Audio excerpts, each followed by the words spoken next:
may all be seated. The record can show we're back in the courtroom outside the presence of the jury. Anything the state needs to put on the record before we begin? No, Your Honor. Mr. Hurley? No, Judge. Okay. All right, Mr. Kendhammer, you can come back up here. The jury's ready. You can bring them in. All right, you may all be seated. And Mr. Hurley, you may continue with your direct examination of Mr. Kendhammer. Thank you.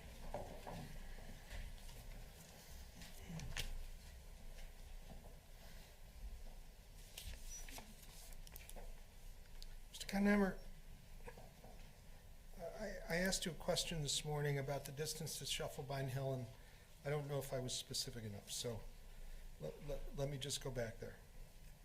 From your home to Shufflebine Hill, in minutes, how long would it take to get there in an automobile? Maybe 8 to 10 minutes.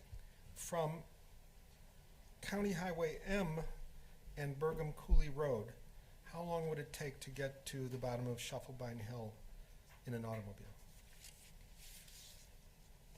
From where on County M? From At the intersection of Bergham County M Cooley. and Bergham Cooley. maybe a minute or two.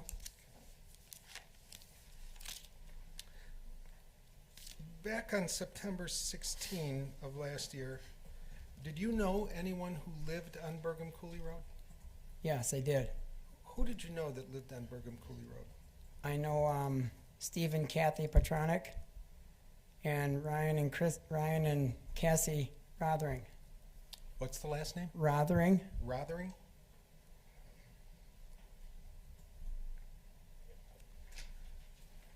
While you were with Barb on that day on Bergham Cooley Road, was there ever a time that you opened the trunk of your vehicle? I don't remember.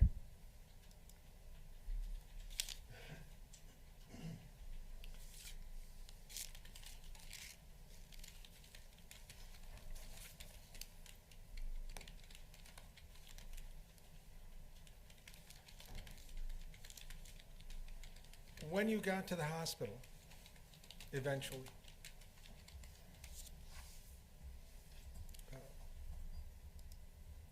was there ever a time that you left the hospital until Barb passed away? No. Where were you in the hospital? It was either in her room with her or out in the waiting area. Who else was present in the hospital with you? I couldn't name all the people. During that time when you were with her in the hospital, did you ever hold her hand? Yes, How frequently did you do that? quite a bit. Did your children ever hold her hand? Yes, Did medical personnel ever touch her hands? yes.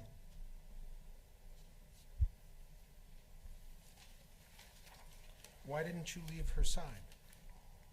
I did once in a while when the medical people would come in and do something. They would ask me to leave. Did you sleep at the hospital? I didn't sleep, but I stayed there. Did there come a time when personnel at the hospital told you that there was nothing more they could do?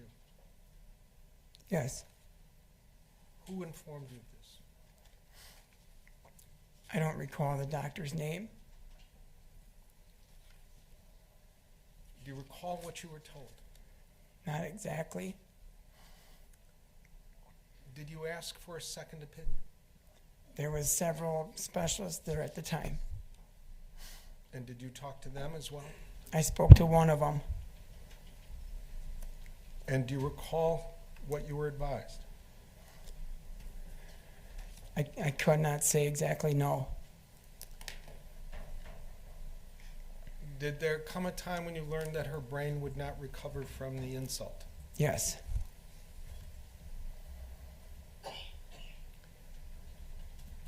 Were you asked to make a decision about whether to unhook her from machines that were keeping her alive? no, Was that just done? yes.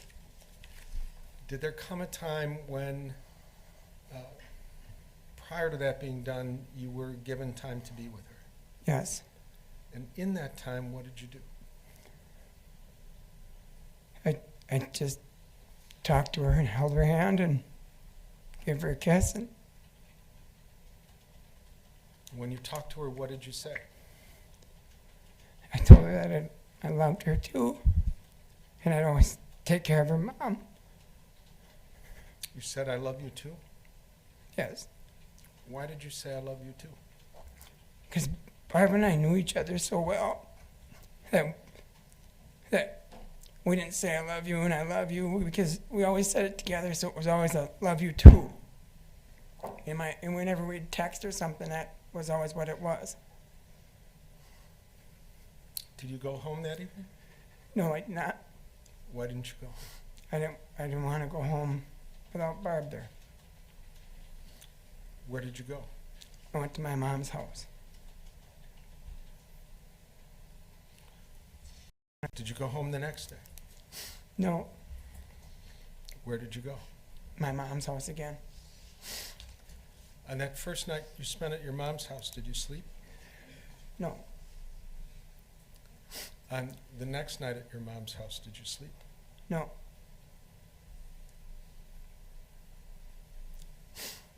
On the following day, did you go home? yes, On the following day, when you were at home, did you have people around you? yes. Who was there for you? Was Jessica, Jordan, Michael, Carlin, Amanda, Lori, my mom. I can't remember who else. There's a whole bunch of people there. On that next night, did you sleep? If I did, it was very little. After her death and before the funeral, did you ever go back to the site where this occurred? Yes. Did you go there alone? No. With whom did you go? Amanda, Michael, Jess, and Jordan. And what was your purpose in going there? We got a basket, a wicker basket with some flowers in it. And we just took it over there. And did you leave it there? Yes, we did. We wrote a little thing on it and left it on the roadside.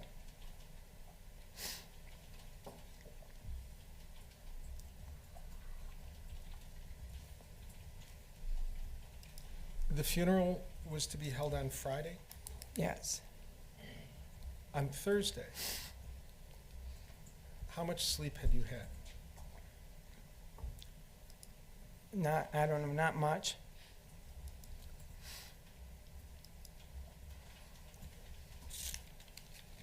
On Tuesday and Wednesday, I believe you said you had family around. Is that correct? Yes. On Thursday, did you leave the home? Yes, I did. Why did you leave the home? I got up in the morning. I went down to a friend of mine's shop. He's got a bunch of woodworking tools there, and we did a bunch of woodworking. And I wanted to make a craft for Barb for the funeral. And what was the craft you wanted to make? It was a 3-foot by 4-foot pine heart. I glued all the boards together, and I cut a big heart out of it. And I painted it black and like distressed it like her hutch at home. And I put a bunch of pictures and a poem with her handprint on it. You said like her hutch at home? I made her a big hutch at home. She found her up to Cranfest one year and asked if I could make her one, so I made one for her.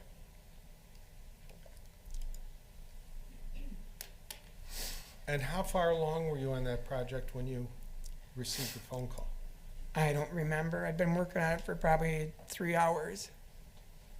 What were you like that morning?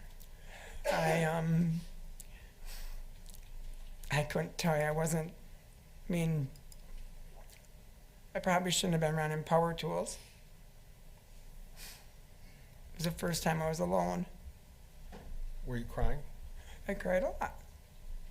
Do you find it difficult to cry in front of other people? I do.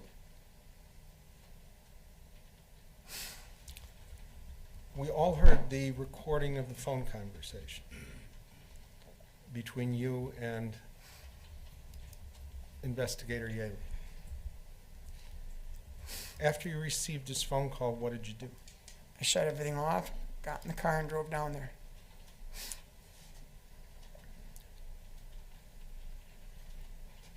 When you walked into the interrogation room, you said something about not having taken your medication. Do you recall that? Yes, I do. What medication were you taking? Appraisal M. And had that been prescribed for you? Yes. What did that do for you? It's supposed to, like, calm me down and not make me so, it's kind of like a, I don't know what they call it, Is it what's called an anti-anxiety anxiety, yeah. medication? Yeah.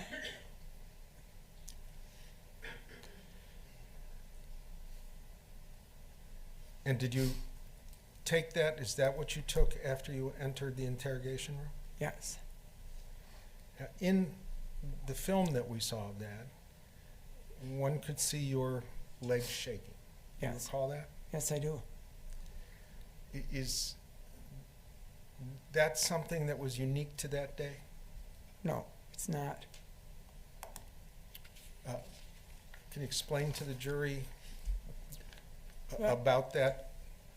My I don't know if it's called restless leg syndrome or what it is, but if you watch our son Jordan, our daughter Jessica, if you watch my brother John or his kids, I think our whole family does it. Sometimes it's a little more distinct than others, but we've always done it. And it's just, I don't do it now, but we do. I mean, we've always done it.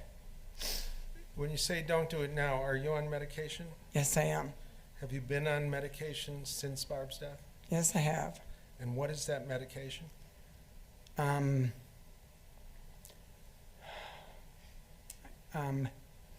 I don't recall what it is right offhand. Is it also an anti-anxiety drug? Yes, but I have to take it daily. And since you've been taking it, has it calmed your leg? It has calmed my leg, yes.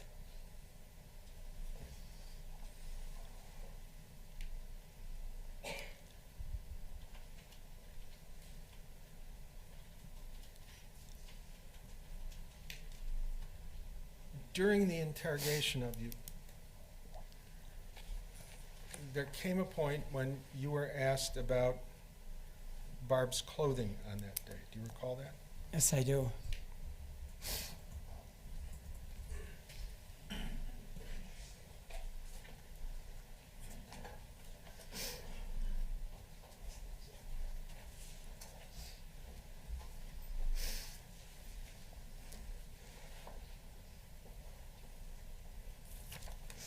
I'm going to show you what's been marked as Exhibit 206. Take that.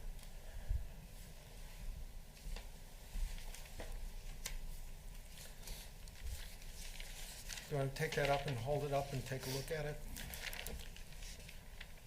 Do you recognize that? Yeah. Now, that isn't Barb's shirt. No, Is that like the one she was wearing on that day? this is their Friday shirt. And is that what she was wearing that Friday? Yes.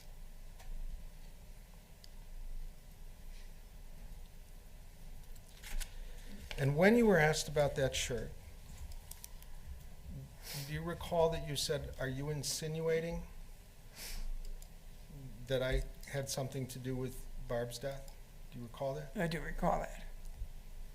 Is that the first time that it occurred to you that someone might be thinking that?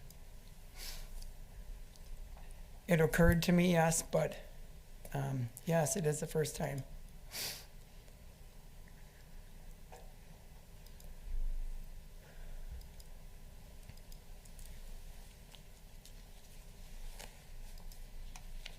While you were being interrogated, you were told that search warrants were being executed at your home.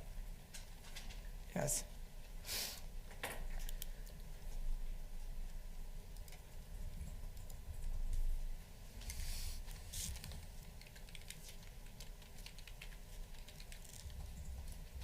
And while you were being interrogated, you were being told that they were finding bills at your home. Yes. On that day, was there anything about your bills that you thought you needed to hide from anyone? No. Anything about your bank records that you thought you needed to hide? No. Has there ever been anything about your bills or bank records that you thought you needed to hide from anyone? No. Eventually, did you learn that the police had searched your computer? Yes. Anything on your computer that you thought you needed to hide? No. Eventually, did you learn that the police had searched your cell phone? Yes. Anything on that that No. you thought you needed to hide? No.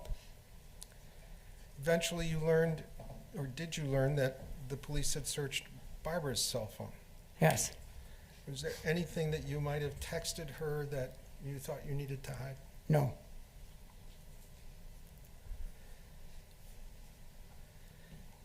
Did you learn that all of your automobiles were searched? Yes. I offered to let them search my one at the courthouse. And were you concerned that there was anything that needed to be hidden? No. Did you learn that the police searched your email? Yes. Is there anything about your email about which you were or are concerned? No. Did you learn that the police eventually searched your Facebook account? Yes. And is there anything on that Facebook account about which you were or are worried? No. If the police searched all of your text messages, would they find any evidence of any dispute between you and your wife? No. Would they see texts between the two of you in which each of you said to the other, "I love you too"? Yes.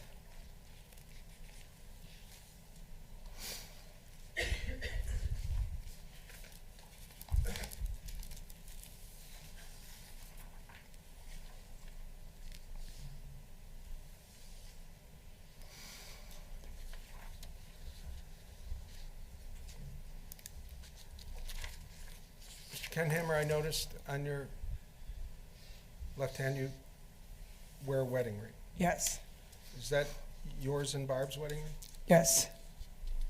Why do you continue to wear it? I'm married to Barb.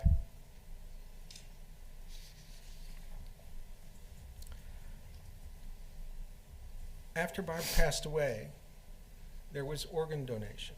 Do you recall that? Yes. Did you give permission for the organ donation? Yes. Is the organ donation something about which you and Barb had talked with one another prior to her death? Long prior to, yes. And tell me about that discussion. When did it occur? I couldn't tell you when it was. It was years prior. We had talked about it. And in that discussion, did Barb express to you her desire one way or the other to have or not have organ donation? We had both talked about it, yes. Barb was always, ever since I've met Barb, she's always been the person to help the next person, or the person to help that chicken or that horse or donkey or whatever it might be. Put the chickens in the garage every winter was something that we did every year. She didn't want the chickens. They were 9 years old, and we had 2 left, and she didn't want to be out in the cold, so we'd make little crates for them and put chips in there, and we'd put them in the garage every winter. And that's just the person that she was. She always wanted to help the next person or the next animal. And so what was her decision about organ donation? To be a donor. And so did you have to give your consent for Yes. her organs to be donated? Yes. Is that why you gave your consent? Yes.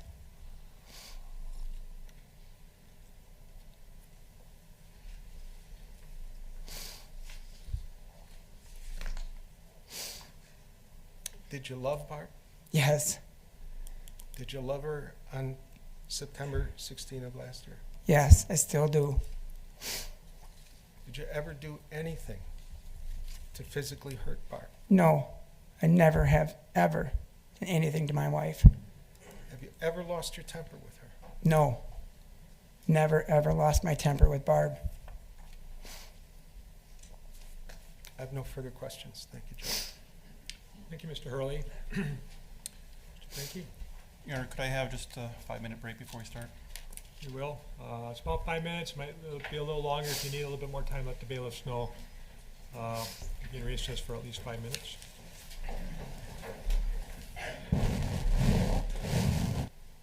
All right, you may all be seated. Mr. Grinke, you may begin your cross-examination. Thank you. Mr. Kendhammer, the morning of September 16th, while you were still at the accident scene, you spoke with Officer Wickland first, correct? No, You spoke with Officer Leffelholtz, the first sheriff's deputy was Officer Wickland, correct. and you told him that you were driving to Holman, correct? Yes, And you also talked to Sergeant Ely that day, and you told him that you were driving to Holman, correct? correct, And you gave him the name of Justin Heim, and it was a guy you worked with at Crown, correct? correct. You also told your son, Jordan, that the reason you were driving that way was you were driving to Holman, correct? I don't remember that. You told Investigator Leinfelder in the interview that we watched that you were driving to Holman, and again you mentioned Justin Heim, correct? I mentioned Justin Heim. You weren't driving all the way to Holman though, were you? No, You said the keys were in the truck at the end of the driveway, correct? I did. You said you did work for him all the time, correct? I did. And you said you had just called him a month before, correct? I don't recall if I said that or not. Those were all lies, weren't they? No, They weren't true, were they? no. Justin never needed a windshield from you, did he? Justin said he needed a windshield in the lunchroom at Crown one day, yes. Did Justin Heim personally need a windshield from you? Justin Heim was going to purchase a windshield from me, yes. When you were informed that Justin Heim was talked to and didn't back up your story, you then said it was his friend who needed the windshield, right? I don't recall if I said that or not. You don't remember watching the video here with the police? I watched several videos, yes. Do you remember telling them that it was his friend who lived somewhere else, it wasn't Justin Heim himself? I may have said that, yes. You did say that, didn't you? I don't recall for sure if that's how I worded it or not. Well, the police then found Ben Paff, correct? Yes. Ben Paff did not need a windshield from you, right? No. And now today you have a third story, right? No. I have the second story. You told police first that you were going to Holman to Justin Heim's house, correct? Yes. Justin Heim didn't need a windshield and wasn't even home that day. You then said you were driving to his friend's house, right? No. You never said that. No. Not that I recall. Okay. Well, it wasn't Justin Heim or Ben Paff. Now it's somebody named Jerry Logan. Yes. It was that all along. Well, that's not what you said, though, is it? No, it's not. You said that you were driving to look for a truck, but you really had no idea where the truck actually was. I had an idea where it was, yes. Did you ever talk to Jerry Logan about his truck? No. Do you know where Jerry Logan lives? Not exactly, no. So you were driving around looking for a person that you hadn't talked to and don't know where he lives, right? Correct. On a day that Barbara has to go to work. Correct. You said to the police you drove around Thursday night, too, looking for it, right? I said that. You said you went to Holman and up to Mindoro, right? I said that, yes. That wasn't true, was it? No. You never drove anywhere Thursday night, right? I drove home from work. After that, you never drove anywhere, right? I don't recall. You don't recall if you drove anywhere Thursday night? No, I do not. Do you remember telling the police you did? Yes. Well, did you? I don't recall if I drove anywhere Thursday night after I got home from work. I went to the Michael and Jessica's house after work. And then I recall I went home. But I don't recall if I went anywhere after that. Where would you have driven? We go for rides all the time. Did you? I don't recall if I did or not. Well, that was another lie, wasn't it? It was not a lie. You were telling the police a story that they would go chasing, and you couldn't explain why you were driving north, correct? At that time, I could not explain no. For 3.5 hours, they told you that story didn't make any sense, and you still kept saying the same thing, right? Yes, 3.5 hours, you never brought up, you know, maybe I don't remember, maybe it was a guy named Logan. You stuck to that story, right? there was another, yes, You even told them, I'm 100% of my story, right? yes, You told the police from the very start that Barb worked at 8:30, right? I did tell him that, yes. You lied about that too, right? I didn't lie. She didn't work at 8:30, right? There were mornings she started at 8:30. She was supposed to work that day at 8, Yes, right? You said a typical day off for you, you would drive her to work, right? correct. You'd get up with her, get her water together, right? Yes, Then you'd call her to work, or you'd drive her to work, right? yes, And in September, that entire school year so far, every day was 8 o'clock, right? yes. There was no 8:30 time in there, right? Nope, And she couldn't just not show up at 8:30, right?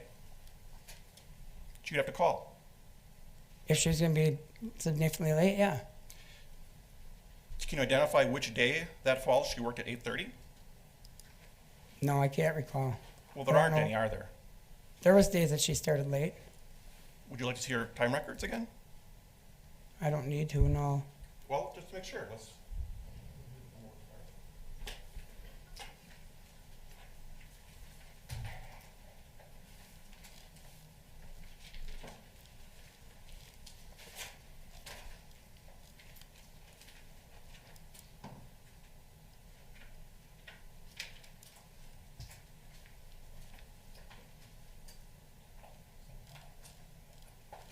Exhibit 75 and 76.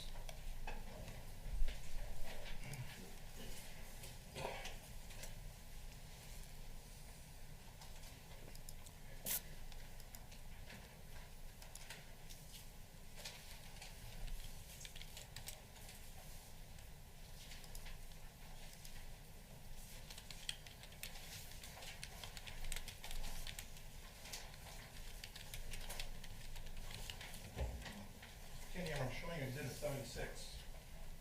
Those are work records.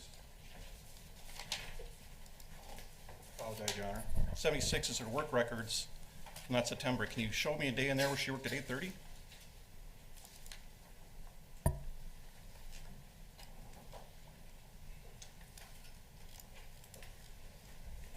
Well, I can't show you a day that she worked at 8:30, no. Good, thank you. But I can also, okay, we'll just leave it at that, yeah, thank you.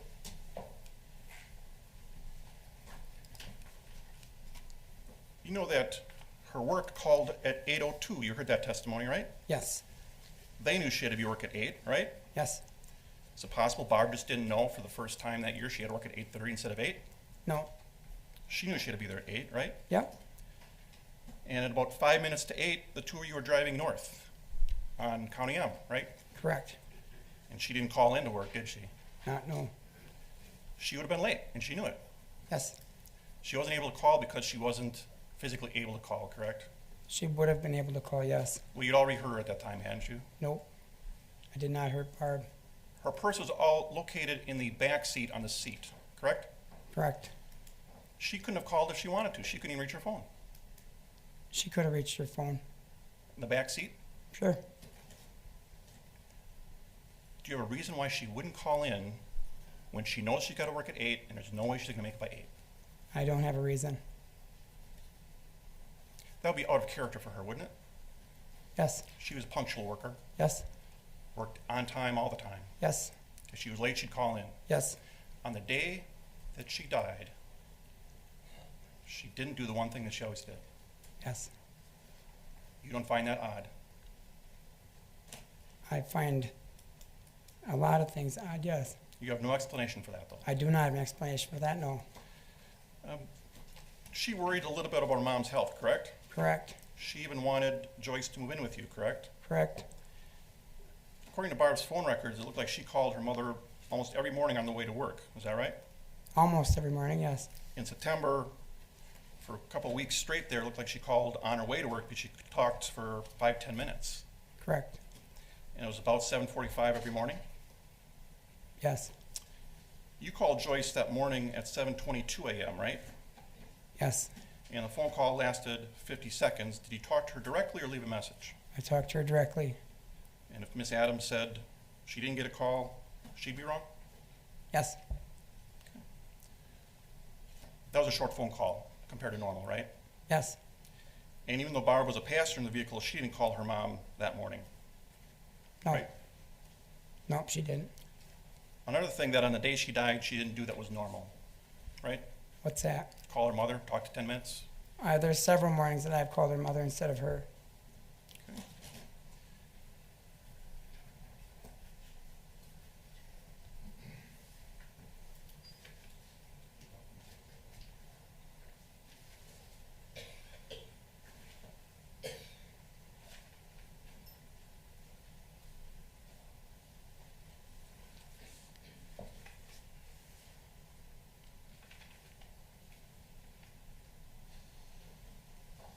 Maybe Exhibit 48, please.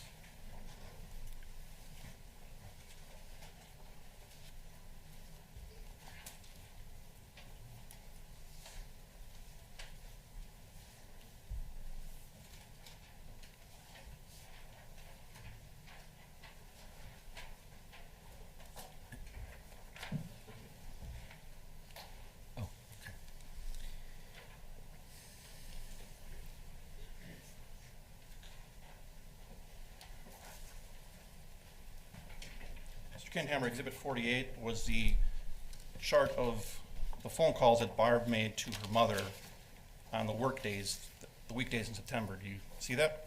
Yes, I do. And every day that wasn't Labor Day or a Friday and Saturday, she called her mother, didn't she? Yes, she did. The time range was around 7:45, give or take 5 minutes. Am I right about that? Yes. And the times ranged from 7 to 10 minutes. Yes.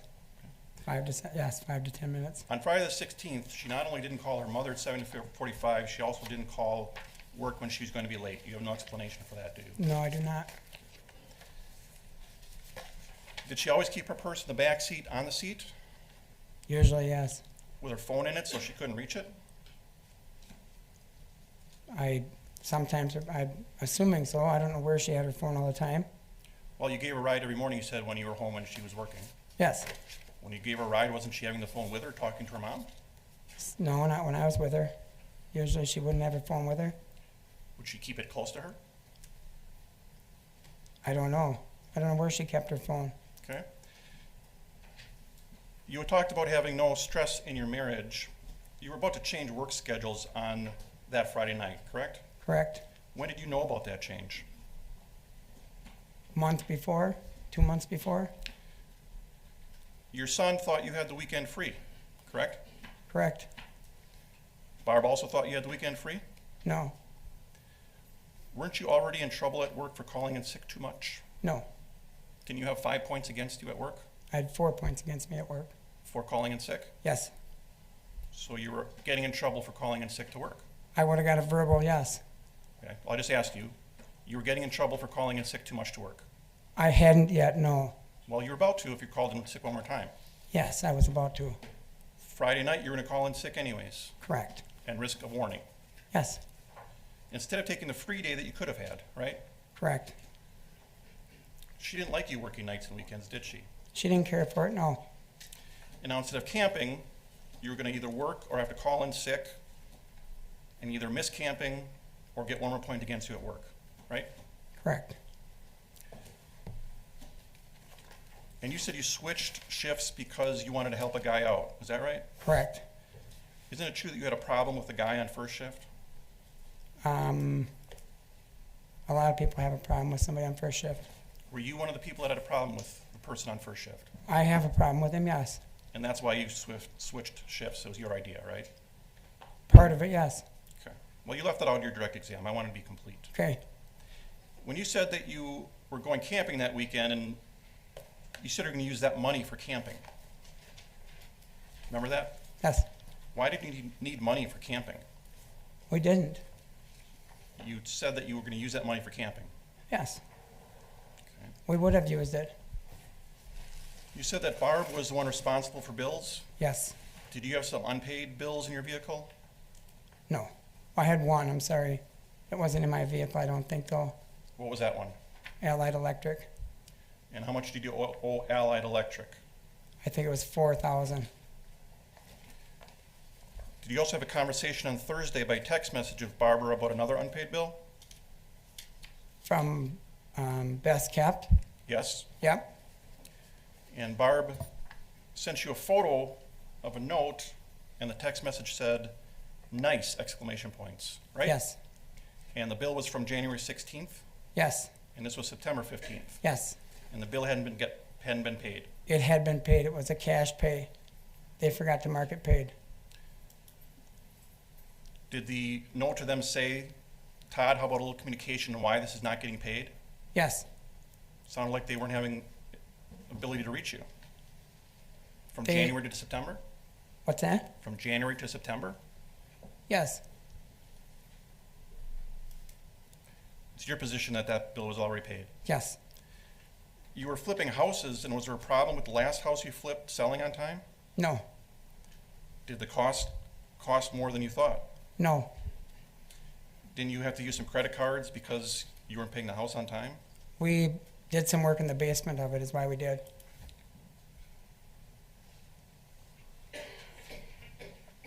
You had been fired previously by A1 Glass, Correct? and you had left Glass Service Center because it was too hard work for them? It was. What's that? You left Glass Service Center because it was too hard to work for 4 bosses at once? Yes.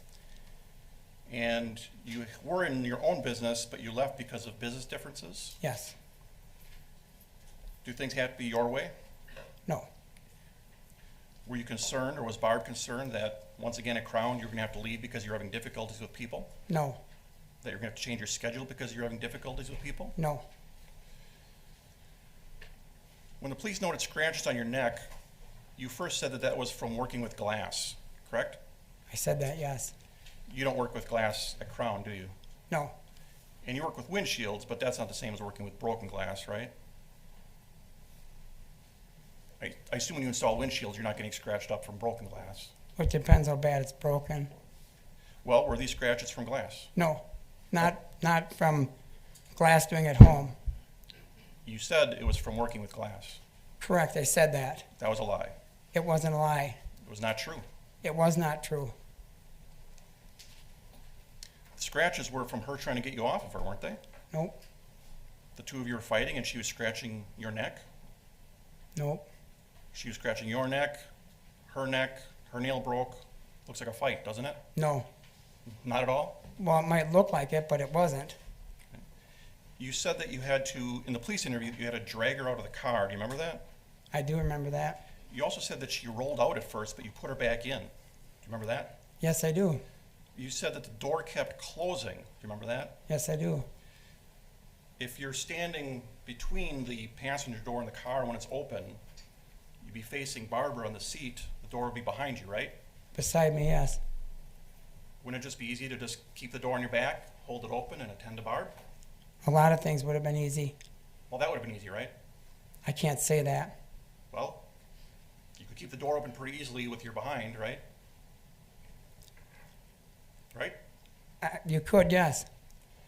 And you said she first rolled out, but you had to put her back in to get the pipe out of the way, right? Yes. How was the pipe in the way? I don't remember how it was in the way. It was hanging in the way. In the way of Hanging. what? What was in the way of? The pipe was hanging through the windshield, Yeah? down past by the seat, Yeah? What was in the way of? getting Barb out of the car. Okay. The pipe wasn't lodged in the windshield solid, was it? It was loose. Yes. You could just take that pipe and just slide it back out from the inside and attend to Barb, right? In a perfect world, yes. Well, in any world, right? In this world. Objection argumentative. Sustained. Why wouldn't it be easy in this world to slide the pipe out and attend to her? I wasn't thinking that. Well, I don't isn't- know. The door wouldn't stay open, and I was trying to contend with her, and She was unconscious? at that point, yes. It wouldn't have been easy to just pick her up and move her out, would it? It wasn't, no, Why wasn't it easy? because something was caught on her. What was caught on her? I don't know what it was. Well, there wasn't anything down by her feet, was there? Something down there was caught on her, yes. The only thing in the photos is her shoe. Okay, Well, what would have been caught on her then? I don't, something was Objection caught on calls her. for speculation. Asked and answered. Overruled. You don't know? Answered. I don't know. One of her shoes was left in the vehicle, and the other shoe was behind you, next to the car, right? Yes, Were they kicked off in a struggle outside the car? no, Did it look like scuff marks from a shoe on the side of the car to you? I didn't see it. You saw the pictures. Yes, I did. Did you throw one shoe back in the car and couldn't find the other shoe because it was so far behind you? No, Well, you didn't drag her out over that seat, did you? The passenger seat? Did you pick her up or drag her out? I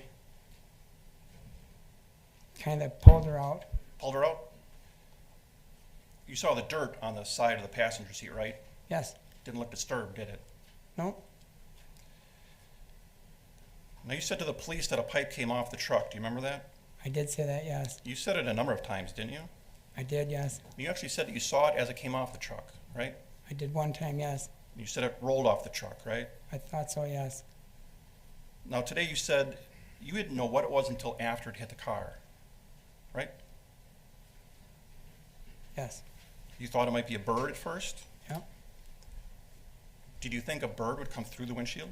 no, You wouldn't have to hit your fist at the windshield for a bird, would you? no. If you didn't know what it was until after it was in the car, why would you need to hit the windshield? Because I did say at one point that it was a pipe. Well, you said at one point, but did you see a pipe coming at you through the air? I did yes, I did see a pipe coming. At what point? I couldn't tell you, I don't remember. It went pretty fast, right? Yes, And if at first you didn't even recognize it, you had even less time to react, right? yes, And you motioned on direct examination of how you punched the windshield, and you motioned with your left arm across your body up towards the windshield, right? that's how I thought it was, yes. But you had marks on all 8 knuckles of your fist, right? Yes, And injury to your thumb, right? yes. You think reaching over your body, you wouldn't just hit the back of your hand? I don't know. Well, it's because it didn't happen, right? Yes, it did happen. You punched the windshield with enough force that quick because you thought you saw a pipe coming at the windshield. Yes, And you didn't react in front of you or reach out for Barb, you punched the windshield yes, with both hands. with one hand for sure. Well, how'd the injuries get on the other hand then? I don't know. I don't remember. From punching Barb? No, Not from punching the windshield. it's not from punching Barb. It's not from punching the windshield either. I don't know what it's from. You're the only one there, Mr. Kendhammer. Well, I said in one interview I thought I hit it with both hands. Okay. You let go of the wheel. If I hit it with both hands, I had to have, yes. You said you didn't hit the brakes. I don't remember hitting the brakes, no. You didn't lose control of the car. I don't remember losing control of the car, no. And after that, you must have hit the brakes to make the turn on a Bergen Coulee, right? Yes, You drove for a little ways on Highway M before Bergen Coulee, right? yes. You didn't lock up the brakes, did you? I don't recall. Did you see any skid marks on the road? Do you remember locking up the brakes? I do not remember. While we're on that topic, your memory seems to fade at certain parts, Mr. Kendhammer, and be solid in other parts. Okay? Is it possible you're making this entire story up? No, Not possible. no. When you made the right-hand turn, you then put your foot back on the gas? I don't recall. Well, you'd have had to go another 300 feet, right? Well, it's a downhill slope, I think. You were coasting. I don't recall. You would have had to put your foot on the gas to go another 300 feet, right? I don't recall. You must have put the foot on the brake to make it stop, right? I don't recall that either. Well, logic would say you'd have to, right? It's It not gonna- doesn't have to. I don't recall if I did or not. How did you get it into reverse without hitting foot on the brake? I don't know if I put my foot on the brake. I don't remember. You put it in reverse, the car would start going backwards, is that what you're saying? Yes. And you didn't just put your foot on the brake, you just let it drift backwards? I don't recall if I put my foot on the brake. Okay. Now, the car's drifting backwards, and you're just letting it drift backwards. Is that right? I apparently thought it was in park because I must have went to get out or pulled the wheel. I don't know. Why'd you turn the wheel to the right? I have no idea. Did she turn the wheel to the right to try to get out? No. You must have turned the wheel to the right to end up backwards in the ditch. Yep. Don't know why you did that. No. Because you're lying and you can't keep your story straight? No. It's hard to make up facts, isn't it? No. Once you're back in the ditch, then you did move the car into park, right? I don't recall if it was in park or not. Well, it was in park when the police got there. But I don't know if it was when the first responder got there. Okay. When did you touch the rearview mirror to put a bloody fingerprint on it? I don't know when I did. Was it knocked because the two of you were fighting and you had it straighten it out? No. You said you got a bruise on your leg from jumping over the gear shifter, right? That's what I thought it was, yes. When did you jump over the gear shifter? I didn't jump over it, I jumped into it. At one point you said you were more on her side than your side. Okay. Were you? I don't recall. Of course not. Objection to the comment. Sustained. You did not see Randy Erler drive by? No. You did not hear him drive by? No. Did not hear a truck going past your car? No. You told police that nobody would stop for you. They wouldn't. Well, he would have if you called. Right? Okay. If I would have seen him drive by, I definitely would have called. You said you were hollering and hollering for help, right? When the first responder went by, yes. Well, before that you weren't. Mr. Erler didn't hear anything. I don't think Mr. Early would have heard it with his windows up. He said his windows were down. Okay. I don't know what time Mr. Early went by. Well, he said between 8:02 to 8:04 he got to his work site, which was only a minute away. He must have got there before you called 911, right? Maybe, yes. On the 911 call, you sound pretty frantic. Yes, I was. But it took you a couple minutes to do that, right? Yes, it did. If you were talking on the phone that way, likely Mr. Erler would have heard that, right? Yes. He didn't, though, because were you keeping her down the ditch and trying to shut her up? No. You didn't have an arm across her throat causing a fracture to the cricoid? No. You didn't have your finger across her lips causing bruises on the inside of her lips? No. But you just didn't hear Mr. Erler drive by? No. Help was 5 feet away and you had no idea? No. And he didn't see anybody and didn't see a crack in the windshield, you heard that? Yes. When you first ended up in the ditch, you said the first thing you did was go up behind the car to get to the passenger side. You remember that? Yes. Why would you go down the ditch to the back and not just in the front where the road is? Because I would have had to go up the ditch to get out there. Did you go in the trunk? I don't remember. Now there's some grass in the trunk, you saw that. Yes. The grass would have been tall there, right? Yes. Pretty good sign that the trunk was open, right? Yes. You don't remember. Nope. There was some dirt inside the trunk and it looked like something like the pipe had been dragged out over the back of the trunk. Remember that? I do, yes. Pipe was in the trunk. Okay. You went in the trunk to get the pipe. I did not go in the trunk to get the pipe. You went in the trunk for some other reason? I didn't say I went in the trunk. I don't recall if I went in the trunk. There'd be no reason other than getting a pipe out. Is there? I can't tell you that. Because you got the pipe out. I did not get the pipe out of the trunk. You took her out first, and I think you said you fell backwards, so her head would be facing away from the road, correct? Yes. That area would have been relatively flat, correct? I think so. You started doing CPR right away, right? Yes. When the car first went backwards, why didn't you first feel for a pulse or attend to her, try to stop the bleeding or call 911? Why was your first reaction to get her out of the car? Because she was bent over. Did you straighten her up? No. Why not? Because I didn't know the extent of her injuries. So you just decided to yank her out of the car instead? It was a pretty good adrenaline rush. And I don't think I was, I wanted to get her out of the vehicle. Wouldn't the first thing to see where the injury is or to see if she's safe or if she's even hit? I didn't do that. You didn't do that because it didn't happen, right? It did happen. Now, she's on a relatively flat spot facing away from the road. Why would you have to spin her around to face up the road to do CPR? Because her head was downhill. Her chest was flat? She was tipped downhill. You moved her to an incline. The first responder said like a 35-degree incline. Yes, Why didn't you just move her up to the road where it's flat? I couldn't get her up there by myself. You weren't that strong? I don't know if I could have or not. Mr. Mishulam said you had adrenaline-fueled superhuman strength to punch a windshield, but you couldn't move your wife up to the road. I maybe could have. Well, you didn't try, did you? I did not try to move her to the road, no. At that time, you still hadn't called 911. It took you a couple of minutes to call 911 I had called 911 at that time. at the time you moved her. Yes,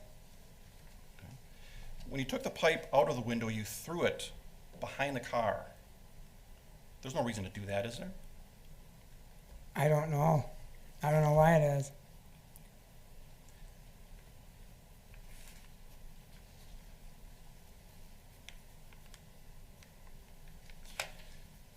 Mr. Kendhammer, isn't it true that you punched her, broke her nose, No, caused bruises on her face? no. There's blood on both your knuckles, right? It's not from punching my wife.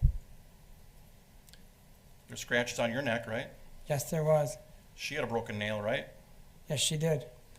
I noticed when we look at photographs from the scene, you weren't wearing wedding ring that day, were you? I was.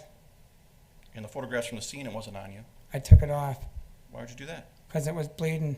I didn't know if my fingers were going to swell up. You were worried about that instead of your wife? It was when I was standing there waiting to get to my wife. She had scratches on her neck too, right? Yes, she did. You were strangling her at some point, weren't you? No, You had your mouth over her lips. no. You didn't want her screaming for help when Mr. Earler went by. I did not have my nothing over her lips. It was after Mr. Earler went by that you called 911, right? I don't know that. Well, the first call to 911 was 9:05, right? No, It wasn't? no.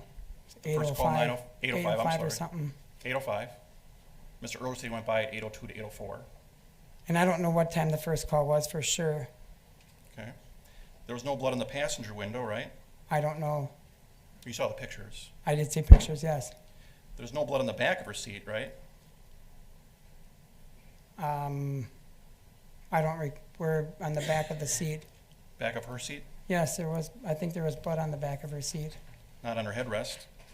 Maybe not on her headrest. There were bruises on her hand, right? Yes, there was a bruise on her hand. Bruises on her arms, Yes, her legs too. yes.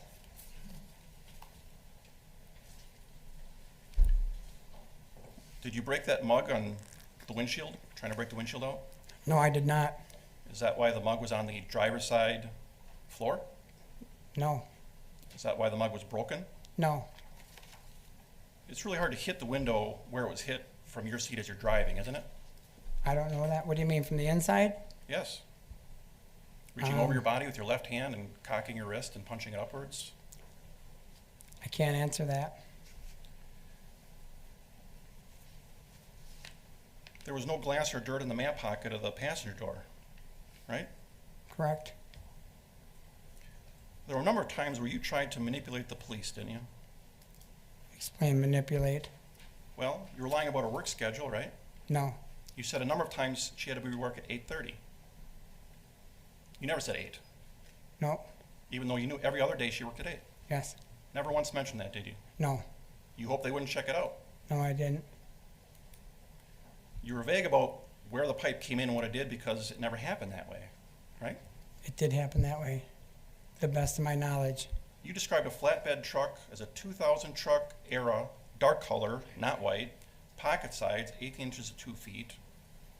That sounds pretty detailed, doesn't it? It does sound detailed. You thought more detail would make your lie more believable. I was trying to help. Trying to help by sending the police on a wild goose chase? No, not sending them on a wild goose chase. You were just setting up your story at that point, weren't you? No, You were right away saying you were going to Holman to talk to Justin Heim, right? I believe right away I said I didn't remember. In the first interviews that day, you were already saying Holman and Justin Heim, right? In the first ones, yes. Well, and in the last ones, right? Not until today we heard anything else. Well, yes. When did you first realize that you weren't going to see Justin Heim and Holman? A week after. Week after the incident? Yeah. They talked to you on I watched. September 22nd? They talked to me on the. Wait a minute, who talked to me? Sergeant Yaley and Investigator Leinfelder? They talked to me on the Thursday before, The or week- Thursday of the accident. Yeah. And a week later, you realized you made some mistakes? I didn't realize that I made mistakes. I realized that I had different stories. Well, because you knew at that point they talked to Justin Heim and that story wasn't going to work. No, that wasn't why. That morning, when you said you were working you were working by yourself, right, in a wood shop? Yes, And you had Jordan's phone with you, right? correct. Jordan wasn't with you, though. Not at that time, no. And you came down to the sheriff's department alone, right? Yes, And still had Jordan's phone, right? yes. At 8:45 that morning, they called you, right? I don't recall what time it was. Well, in the recording, Sergeant Ely says it's 8:45. Okay. At 8:52, you called Justin Heim. I did not call Justin Heim. You sure? Positive.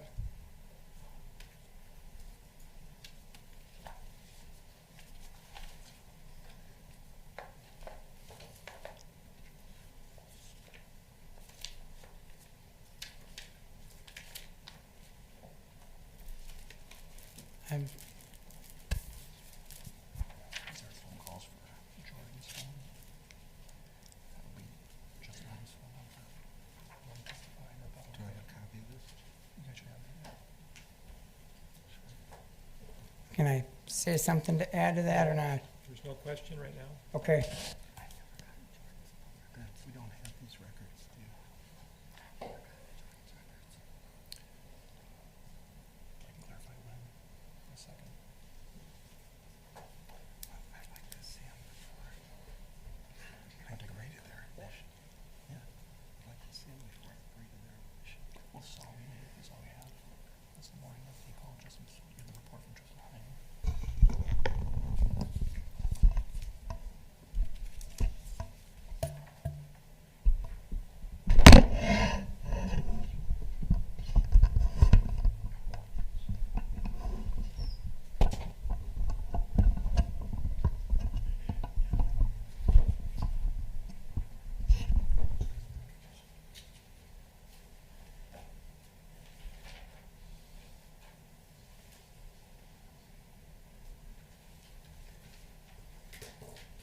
You wanted to add something, Mr. Kendhammer?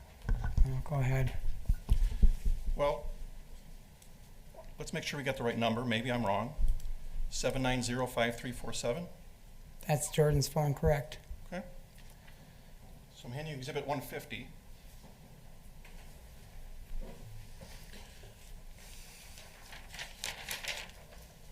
And can you read the top number there? That says call records from? 790-5347. Okay. And there's two highlighted calls. Do you see them? Yes, I do. And what's the number that's dialed? Oh, have we received this?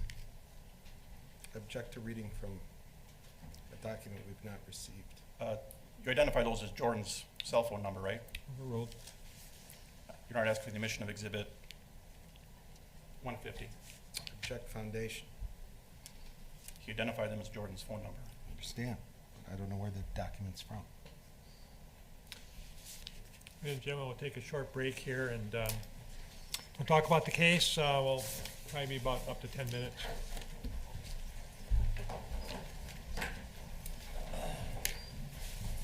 Be seated. Record will show we're outside the presence of the jury. Okay, there's apparently some objections to Exhibit 150. You can make them on the record now. But Judge, the difficulty is I was, and I don't want the court to get the wrong impression because Mr. Grunke and I have, in my opinion, gotten along very well over discovery matters in this. However, this is a document that I was not provided with prior to to trial, so I haven't seen it before this moment in the courtroom, and, or been able to consider it. It appears to be a phone record. I've objected because we don't have the proper foundation for the admission of a business record. If I had more time to consider this, I might not be, but I just don't know at this moment. Mr. Grinke? Well, Your Honor, I do believe all of the same documents were sent at the same time, so we're trying to verify if it was sent or in what packet it was sent. There was an interview done with Justin Heim that said he got this phone call from Jordan's phone on that morning and the time, so that part wouldn't be a surprise. I would be asking this witness to identify the call records for the phone number that he recognizes as his son's and entering it that way. And I'll try to keep verifying if, when it was sent to the defense. But it's in the same documents as everything else that we have, along with the report that, I guess, describes the conversation.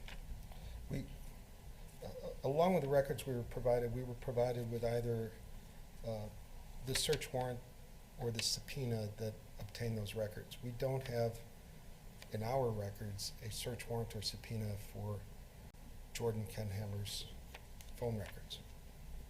Nor do we have that record in our Was there a Materials. search warrant of that particular phone or subpoena? We would have gotten them by subpoena. Okay. And how long will it take you to verify whether you forwarded that to defense? If you give us a break, we'll see what we can do. We're on a break. If you let us know how long we have, we'll let you know if we find it by the end of the break, and if we don't, we don't. I told the jury 5 to 10 minutes, so if you need a few more minutes than that, that's fine. We'll be in recess till at least 25 after. We'll see where we're at.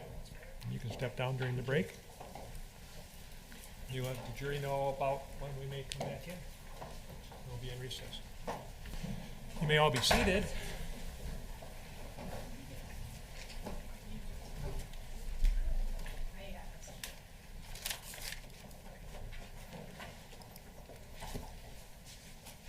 Right, the record will show we're back in the courtroom outside the presence of the jury. Everyone is here that's supposed to be here. Mr. Grinke?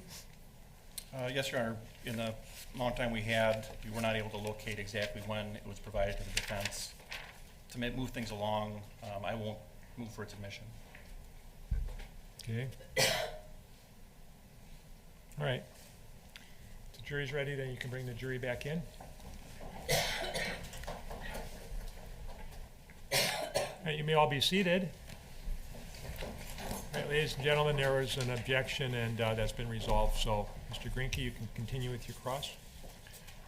Mr. Kendhammer, do you remember calling Justin Heim on September 22nd? No, I do not. Do you remember getting a call back from him on September 22nd? No, I do not. Would there be any reason for you to call him that day? No, there would not be. During the interview that was conducted with Investigator Leinfelder and Sergeant Yaley, they challenged your story about where you were driving that day. Do you remember that? Yes, A number of times they kept telling you that it didn't make any sense that you'd be driving around looking for Justin Heim's house, right? correct. You got mad at them when they challenged that story, right? I don't believe I got mad at them. No, You acted insulted that they would be challenging your story. I may have, yes. You said you wouldn't change your story, it's 100% true. Yes, You said you wouldn't snap, correct. but now we know they were right to question that story about Justin Heim because it wasn't true. Correct. Were you trying to act insulted so that they might believe your story? No,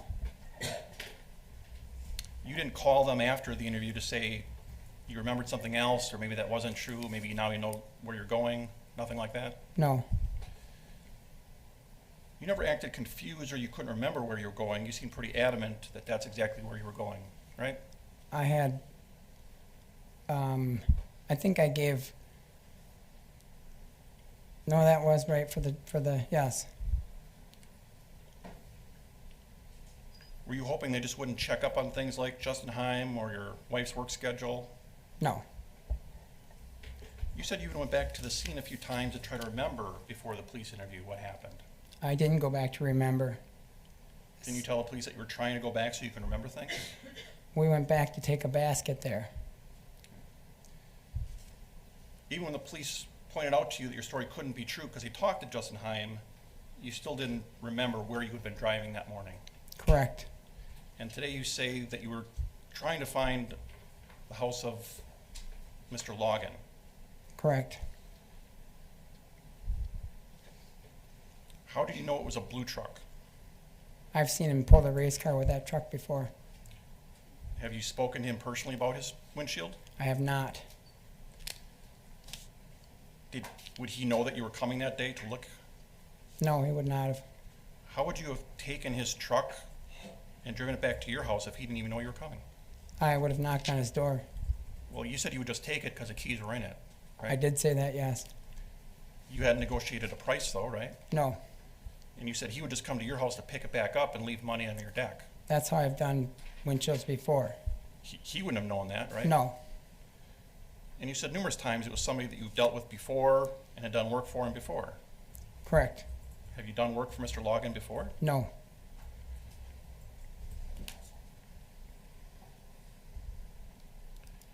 Did you change your story for trial because you knew the police had figured out your lies? no. When was the conversation that Mr. Logan might have a truck that needs a windshield? In the lunchroom at Crown. When? I can't recall when. The day before, the week before, No, it was, months? I don't recall. It wasn't a day or a week. More than months? It wasn't more than months, no. Month, maybe. I can't recall for sure. And this Friday, why would it be so important that morning to go out and look for it if you don't even know where you're looking or if he even needs a windshield? Because it was a spur of the moment. We walked out to get in the car and talked about it, and we're on our way back out the road. We were talking about it. Why would you talk about something that was months old on the way to her work? We always talked Why about would you different talk about things. this? I have no idea. Why wouldn't you take her to work and then go driving around looking for a truck? I don't know that either. In the interview, at one point, do you remember the investigator trying to ask you how you got her out of the car? And you said you don't think it was nice? Yes. And they were trying to ask you how you grabbed her. Was it by an arm and a leg? How exactly it happened? Do you remember that? I do, yes. Your response was, I've never ever in 28 years never touched her or grabbed her or raised my voice with her, and I was mad at myself for some reason. What were you mad at yourself about? How I pulled her out of the car and fell with her. Well, how does that raise the idea of domestic violence in 28 years, never touching her, grabbing her, raising your voice? I may have, I don't know. At that point in the interview, nobody had suggested that you hurt her or they were even suspecting you. That came from you first. How far into the interview was that? Half hour? I don't know. Is it because you had a guilty conscience? No. Is it because you were mad at her for what you did to her? No. That's all I have. Thank you, Mr. Grinke. Really, anything else?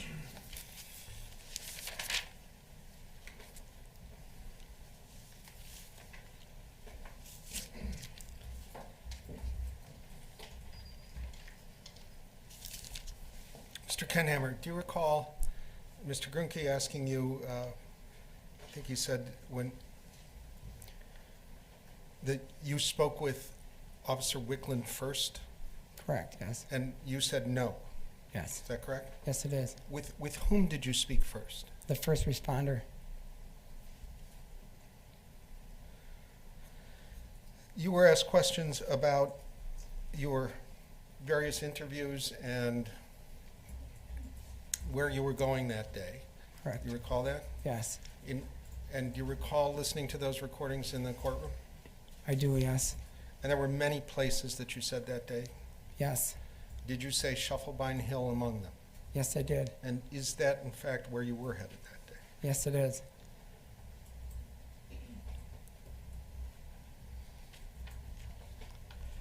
You were asked about when Barb normally went to work. Do you recall that? Yes. And do you recall Mr. Grunke saying you couldn't show him a day when Barb went to work at 8:30? Yes. But you testified that there were days she went to work at 8:30. Yes. Is that correct? Yes, it is.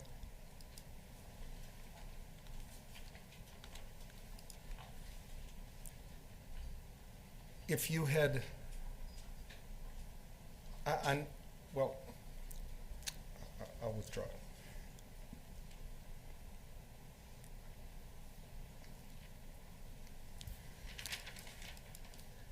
Do you recall Mr. Grunke asking you about the fact that you were going to switch to nights to work, Yes, and that Barb didn't care for that? correct.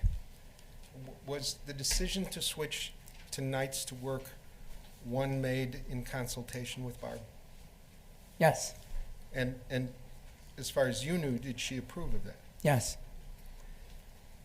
He said that Mr. Grunke, in questioning you, questioned whether in fact you were truly doing this to help out somebody with two small kids. Is that the primary reason that you were doing it? yes, that's the primary reason. And what's the name of that person? Brett Bagstead.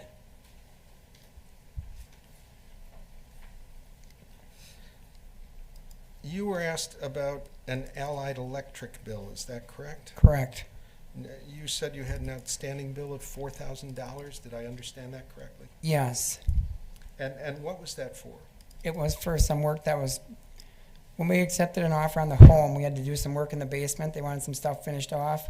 Okay, so stop right there because you know what you're talking about, but I'm not sure we all do. Okay, Was there a spec home that you were building, yes, there was. that both you and Barb were building? Yes, And at what stage of development was that on We- September 16 of last year? we had had it up for sale. We just put it up for sale. Okay. When you built spec homes or remodeled homes and sold them, did you accumulate bills with suppliers and subcontractors? Yes, we did. And was it your practice to pay those bills after the remodeled or new home was sold? Yes, And is that something which you did often at the closing of, no, we do it after the closing. after the closing? Yes, Is that what you did in every instance? a lot of them, not everyone. Now, the Allied Electric bill applied to which home? The last spec home we did in West Salem. And when was that sold?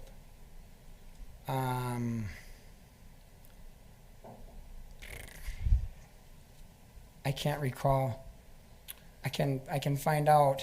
Well, was it sold in 2016? Yes, Was it sold before Barb's death? yes. How far before Barb's death?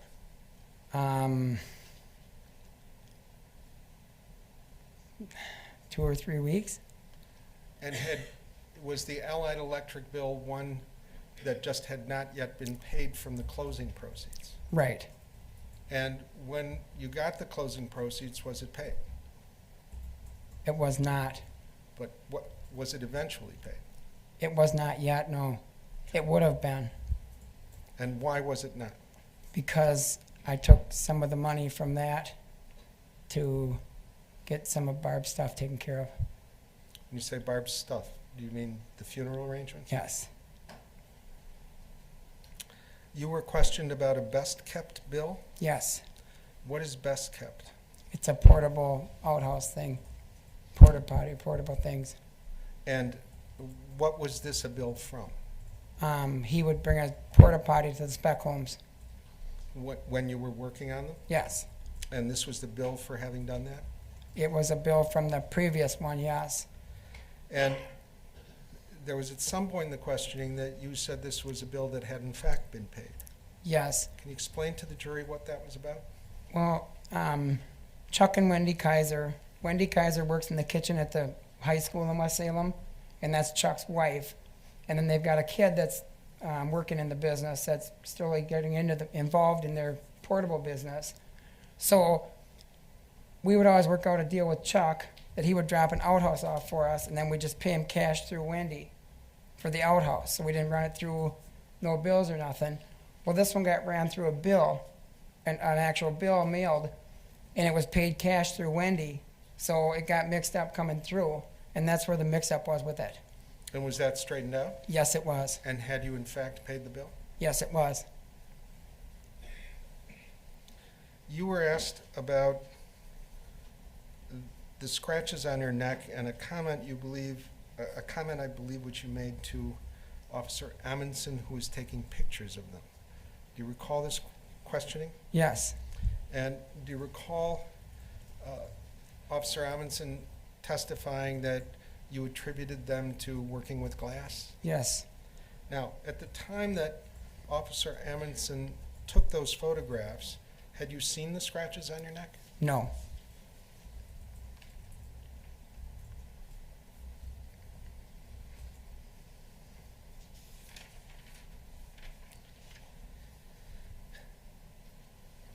You were asked a number of questions by me and by Mr. Grunke about extracting Barbara from the automobile. Do you recall that?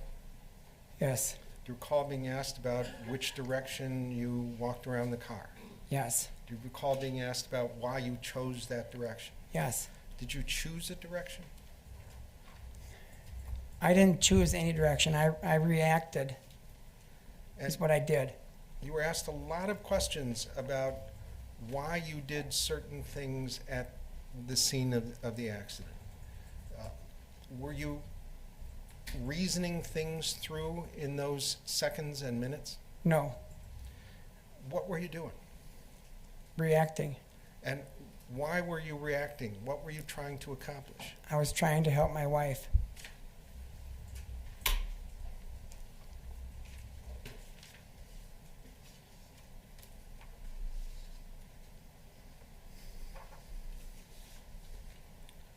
Do you recall being asked questions by Mr. Grunke about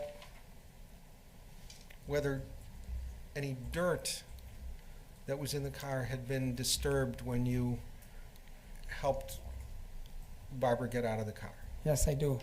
I'm going to first show you Exhibit 113.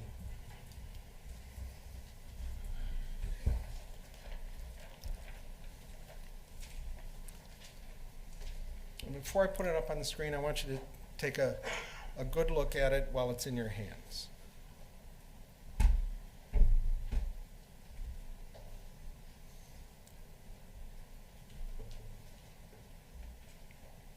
You see that? Yep.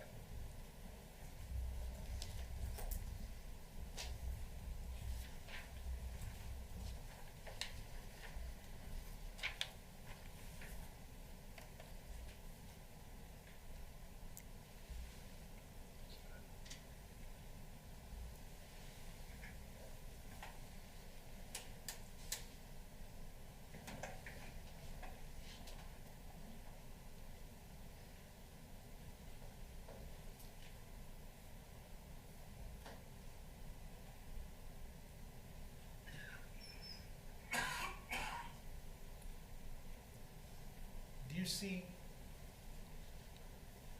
dirt on the passenger seat here? Yes, I do. I'm going to hand you a laser pointer.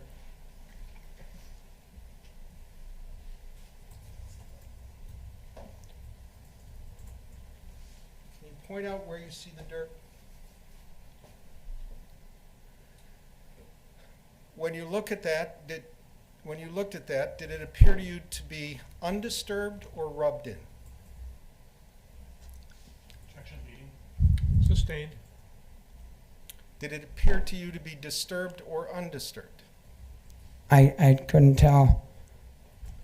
If you go a little bit lower,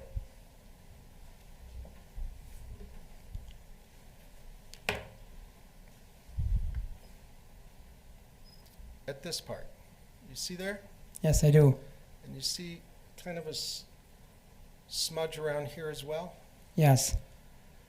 Do you know whether in attempting to extract Barbara from the car, do you recall whether you might have stepped up on the bottom rim of the door? I don't recall.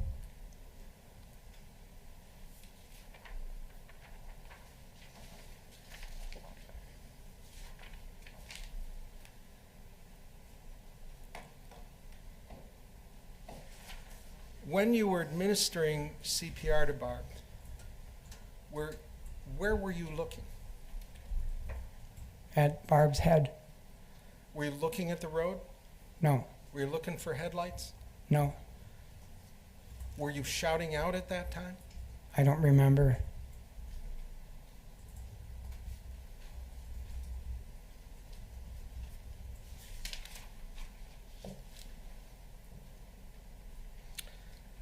You were asked a question about whether it was difficult for you to punch upwards into the windshield. Do you recall that? Yes, Do you recall that I asked you on direct examination whether you were sitting in your seat or whether you at all rose out of your seat?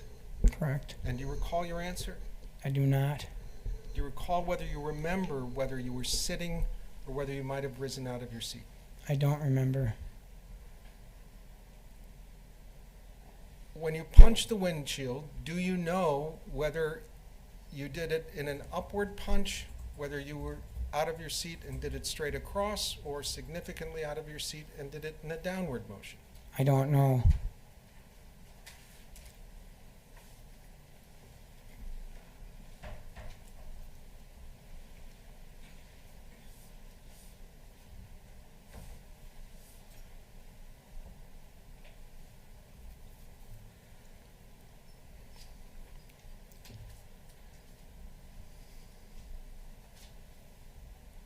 When you were questioned at the sheriff's office, was on the day before Barb's funeral, how were you feeling emotionally? I was very emotional. And I hadn't had any sleep. what was it like to sit there and be asked questions that were suggesting that you had killed your wife?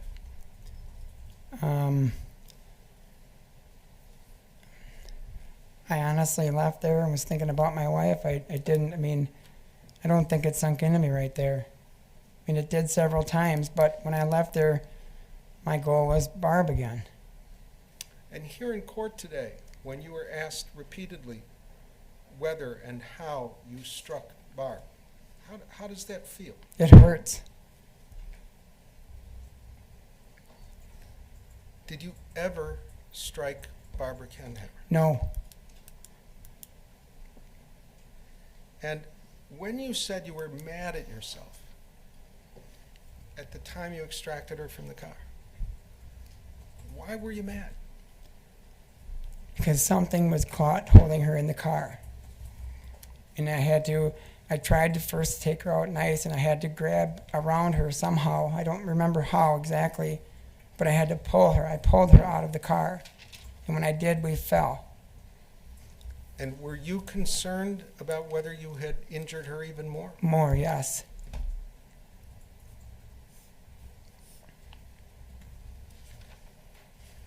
I have no other questions. Mr. Greinke, anything else? No, Your Honor. Okay, at this time, does any juror have a question of Mr. Kendhammer? See some hands? Okay. 531.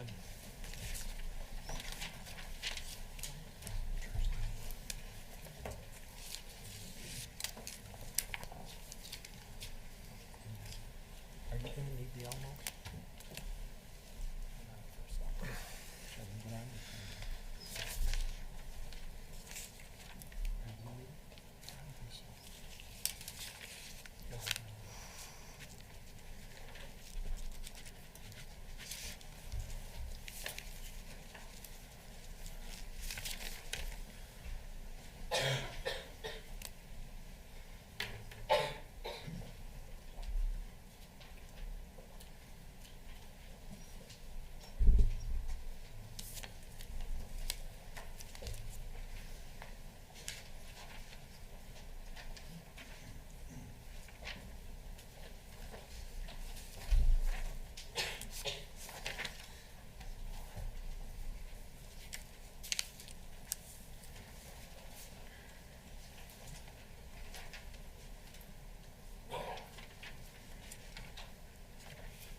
5:34.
Right. Ken Hammer, if you can answer these. Question 531 is, did you both get out of your car at the Thompson house that morning? No, we did not.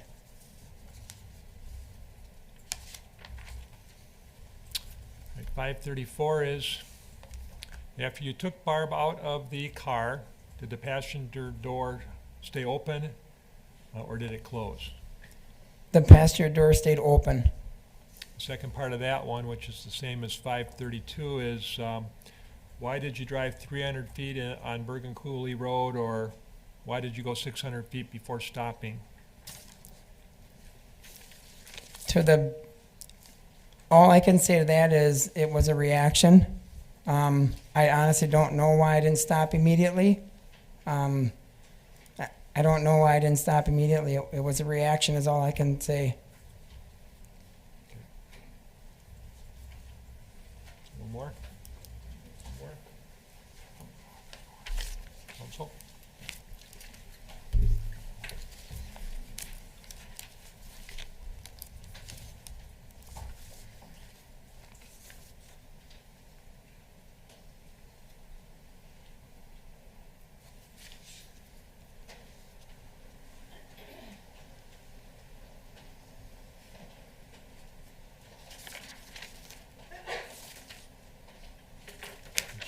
Four of them, so this is 535. 4 questions on 530. I'll have to staple them.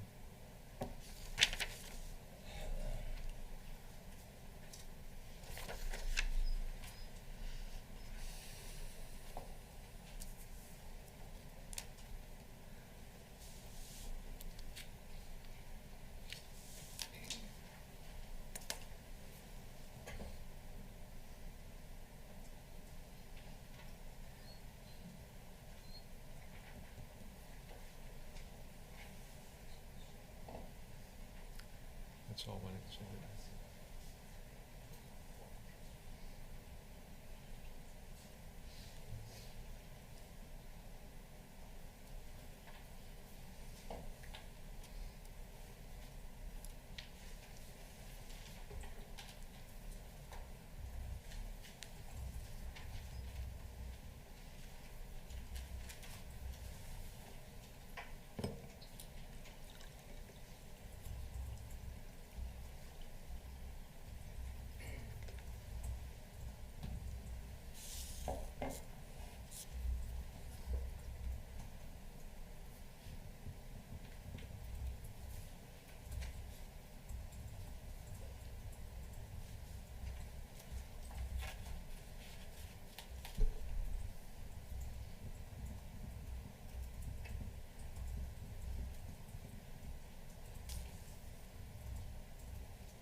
Right, the last set of juror questions is 535, and if you can answer these, do so, Mr. Kendhammer.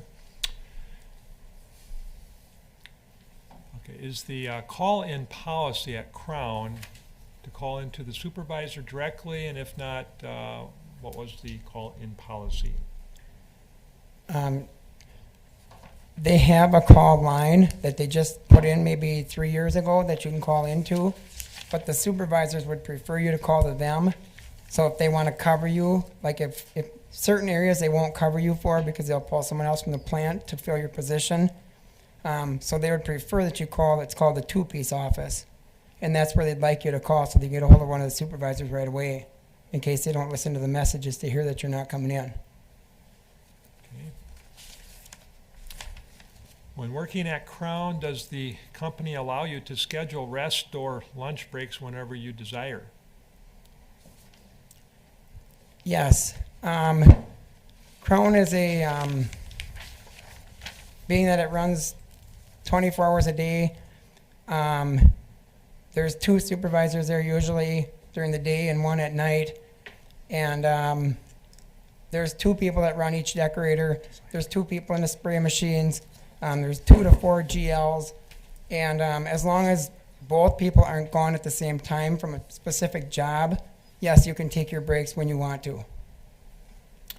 And finally, was there anything in the trunk that could have provided aid to your wife at the time of the accident? I don't recall what was in the trunk. Okay.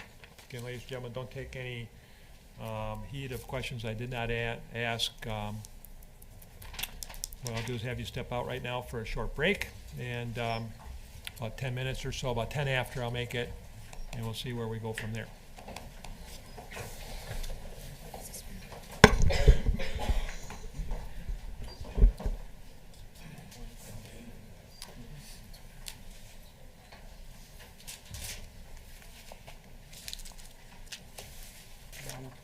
Right, the record can show we're outside the presence of the jury.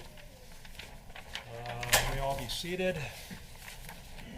First of all, I did have my judicial assistant send counsel the second draft of the jury instructions. If you can look at those at some point, perhaps overnight. I've edited them down somewhat. There's a couple that you can look at and see how you want them to go. Most of the ones that need work have some highlighting on it, so we can do that tomorrow morning. I guess for the afternoon, what's your next course of action here? You want to tell? Judge, I have 4 witnesses here for the afternoon. I think we can get them in. They're, at this point going forward, I think it's safe to say the witnesses will be much shorter than the previous defense case witnesses. That's fine. So I'd like to try to keep them rolling through if we can. There are a couple here that I very much want to get to today because of their work schedules and No, whatnot. that's fine. And then just for tomorrow, what do you anticipate tomorrow? I anticipate that we can put the rest of our case in tomorrow. It's difficult for me at this juncture to I tell don't you. care. I just want to see about where you're at.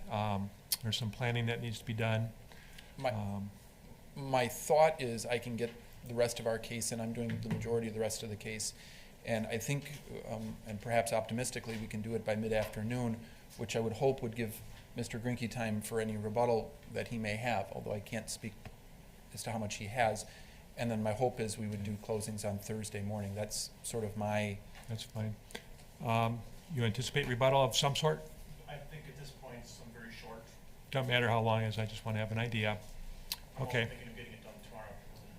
Right. It works out the way it's supposed to. There is the potential for sequestration of the jury, so we're looking now at Thursday night then, right? Does that sound reasonable? Well, Not tomorrow. no, yeah, I understand, and as I'm just thinking out loud, did you not say that Thursday morning would be a late start because of your schedule? No, tomorrow morning is a short, late start tomorrow. Oh, I'm sorry, tomorrow morning's a late It's start. an Okay. hour late. Okay. If we get done late enough on Thursday, I guess I can see about sending them home and have them start deliberations Friday. So we'll just see where we're at. But Yeah. it won't be before Thursday, correct? So, I believe, especially with a late start tomorrow, I believe we'll take all day tomorrow. Yeah. all right, anything else anyone wants to put on record before we take the rest of our break? No. Okay. about 10 after.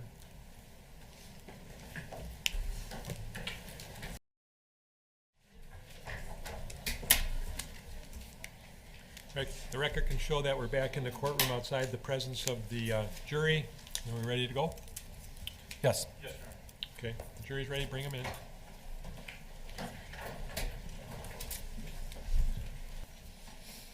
May all be seated. All right, Mr. Bednarik, are you ready to call your next witness? Yes. Mr. Kendhammer calls Jenny Cavadini.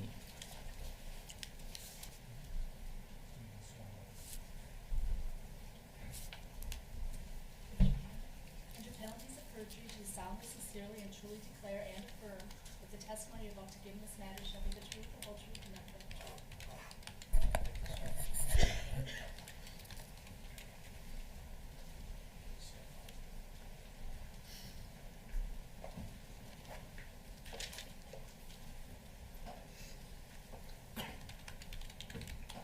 Good afternoon. Could Hello. you state and spell your name for the record, please? Jennifer Cavadini. Jennifer's Jennifer. Cavadini is Cavadini. Ms. Cavadini, where do you live? In West Salem.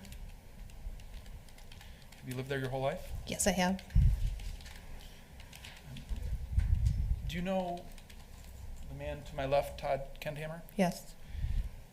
Did you also know his spouse, Barbara Kendhammer? Yes. And how did you know Todd and Barbara Kendhammer? I went to school with Barb, starting out in elementary school. Where do you work, Ms. Cavadini? First Community Credit Union. And is that located in West Salem? Yes, it is. And do you know either Barb or Todd Kendhammer or both through your employment at First Community Credit Union? Yes. And could you explain to the jury what your relationship is professionally with Todd and Barbara Kendhammer? I work at the credit union. I'm the internal auditor there. So I do all the after the fact checks of balances, loans, making sure everything is compliant. Did Barb and Todd Kendhammer have accounts with First Community Credit Union? Yes, they did. And can you tell the jury a little bit about that? How many accounts did they have and what type? They had savings, checking, a couple different savings accounts, home loans, car loans, credit card. Safe to say that First Community Credit Union seemed to be their bank? Yes. And you told us that there were 2 savings accounts, 1 checking account? There was 2 checking accounts and 3-4 savings accounts. Okay. And are you familiar with those accounts? Yes. And in sort of preparation of the subpoena you received, in this case, were you able to access the information about those accounts? Yes. And did you review the information? Yes, I did. And is your capacity as an auditor, is that something that you would do for First Community Credit Union? Yes. And you did so in this case? Yes. All right, you told us a minute ago about other banking that the Kendhammers did with First Community, and I believe you said that included mortgages. Yes. Can you tell the jury how many mortgages they had with First Community? They had 2 mortgages, a first mortgage and a second mortgage. And was that on their residence? Yes.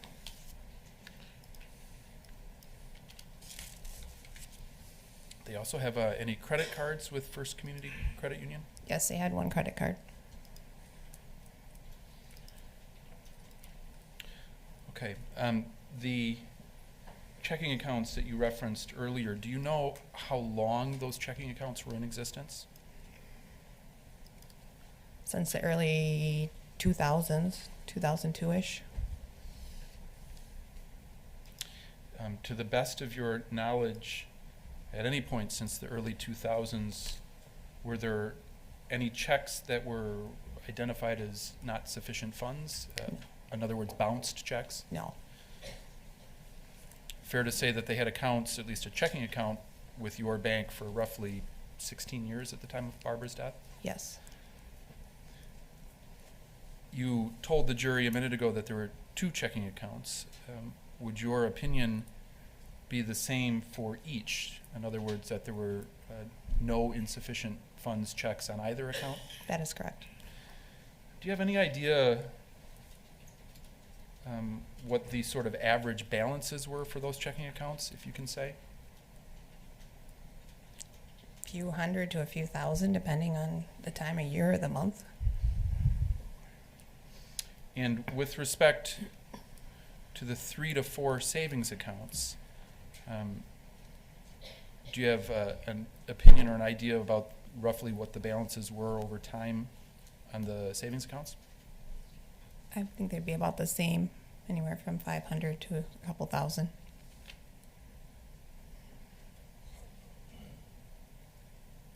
Did the Kendhammers have auto loans with your bank? Yes. Do you remember how many? 1. And are you aware of any missed payments or late payments with respect to the automobile loans? No missed payments. You told us a minute ago that Barb and Todd Kendhammer had 2 mortgages on, would it be on their residence? Yes. A first and a second? Correct. Do you remember what the initial amount was on either or both? Off the top of my head, no. Do you know whether or not the first mortgage has since been paid off? Yes, it has. So when you say that they had 2 mortgages on their home, the first mortgage has been entirely paid off? Yes. Do you know when that was approximately? October Of what year? 2017. And the second mortgage, does that still exist? No, it's been paid.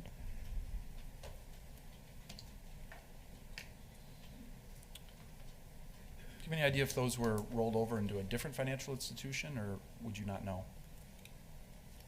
It was paid by sale of the property because it was the check came from another financial.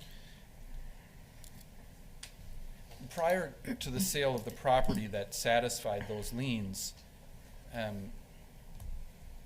well, let me ask, when did those mortgages get started with your bank, with First Community Credit Union?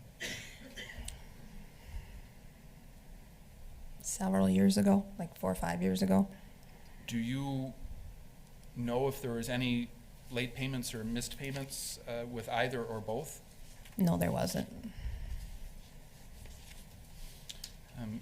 You are familiar with Barbara Kendhammer's death? Yes. And are you familiar that that occurred in the middle of September of 2016? Yes. At the time of Barbara Kendhammer's death, do you know whether or not the mortgages were paid in advance, or if they were in arrearage, or if they were simply current?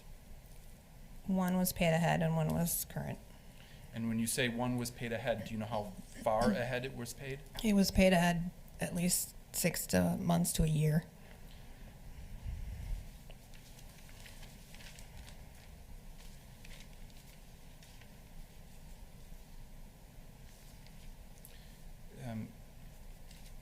Have you had opportunity to,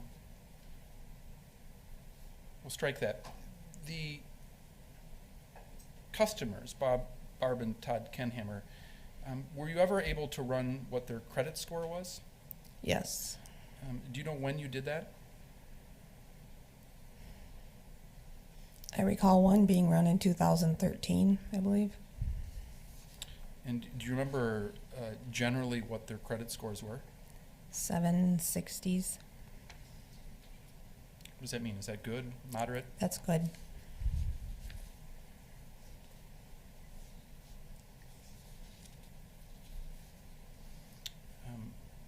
You knew Barb Kendhammer personally.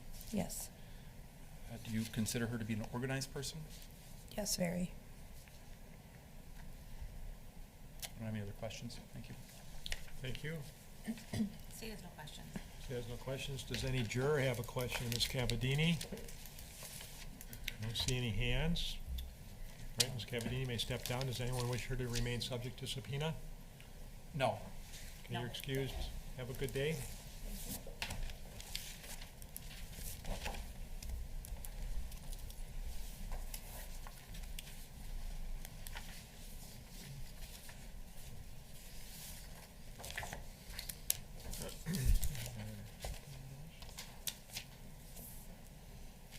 Cindy Kohlmeyer, Judge.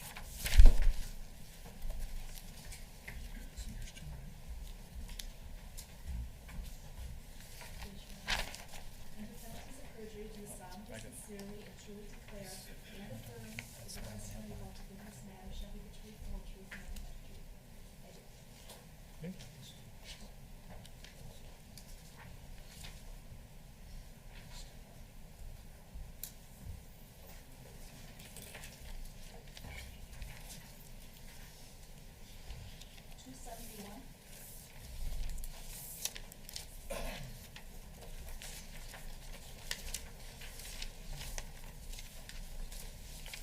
Good afternoon. Could you state and spell your name for the record, please?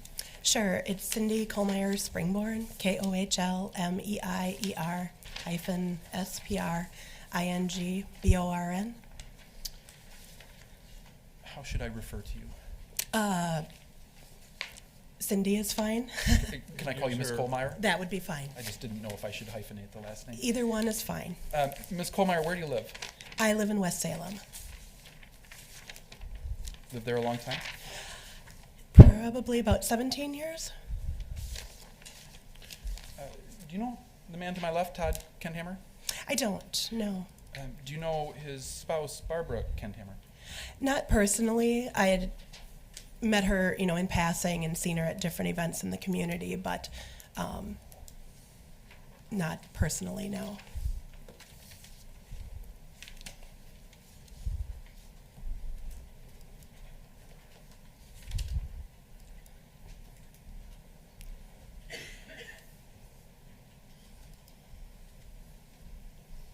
I put on the lectern or the podium, sorry, the next to you there, an exhibit that's been marked Exhibit 271. Do you recognize that photo? Yes. Judge, I'd move for the admission of 271 and ask that it be published. Any objection? No. Right, be published and it's received.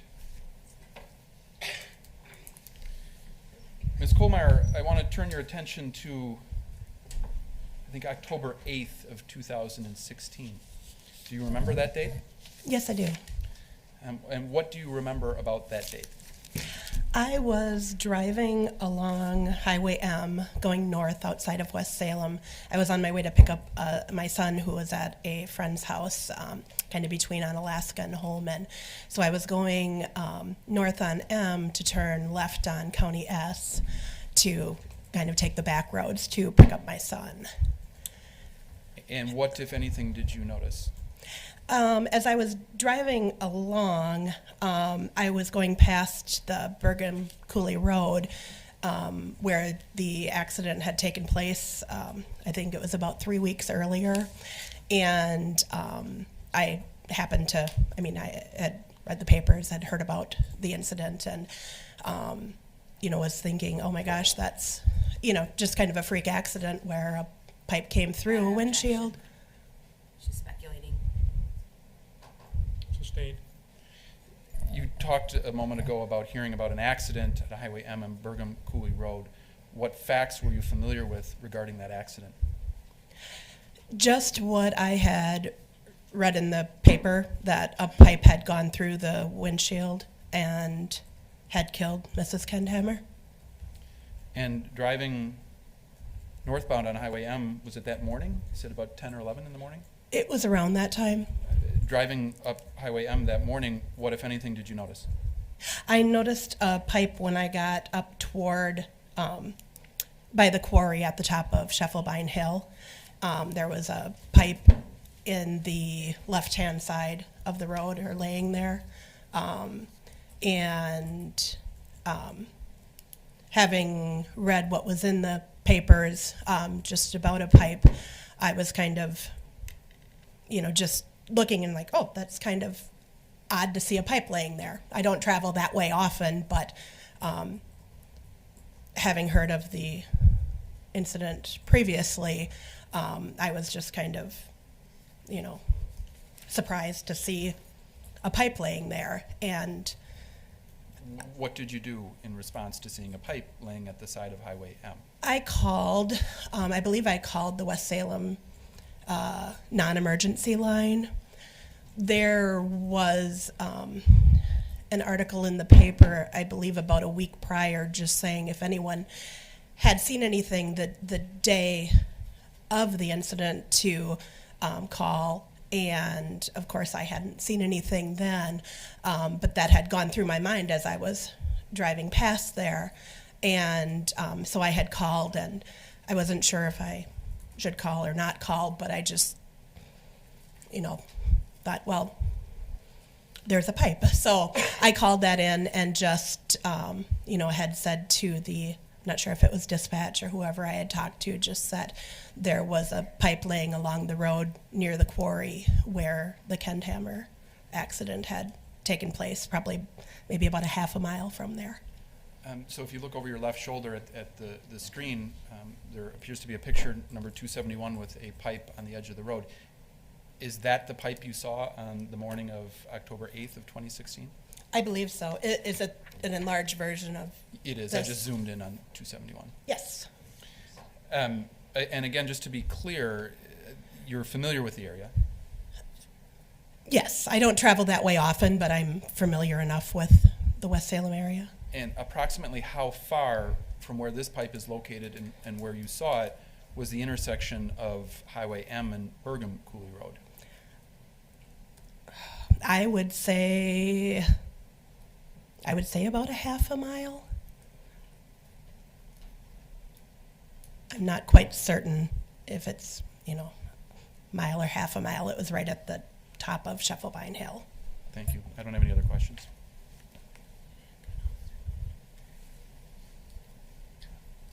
Ms. Domsky? Just one. After you made that report, did an officer contact you to follow up? He did.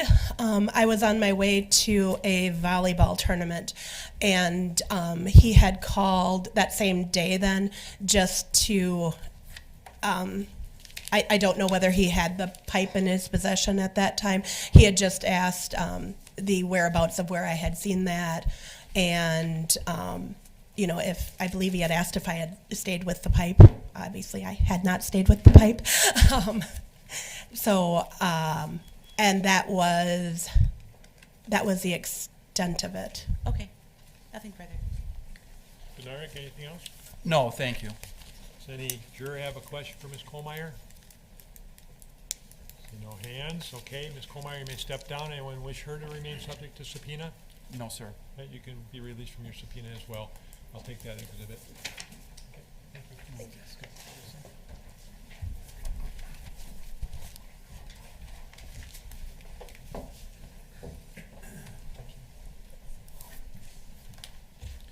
Judge, I'll call Scott Torgerson.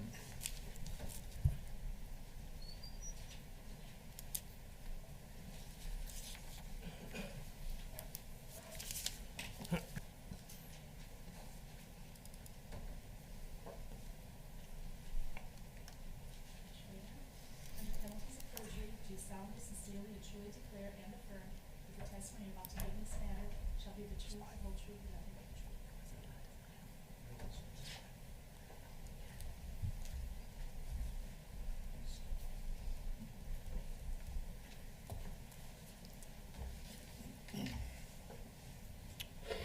Good afternoon, sir. Could you state and spell your name for the record? Scott William Torgerson, and it's spelled Torgerson. Mr. Torgerson, where do you live? In Holman, at N7144 Elm Court in Holman. And where do you work? Crown Beverage Packaging, or Crown Cork and Seal, whatever one you want to. For how long have you worked at Crown? Cork and Seal? 16 years. What's your position? Auxiliary maintainer, or washer maintainer, whatever.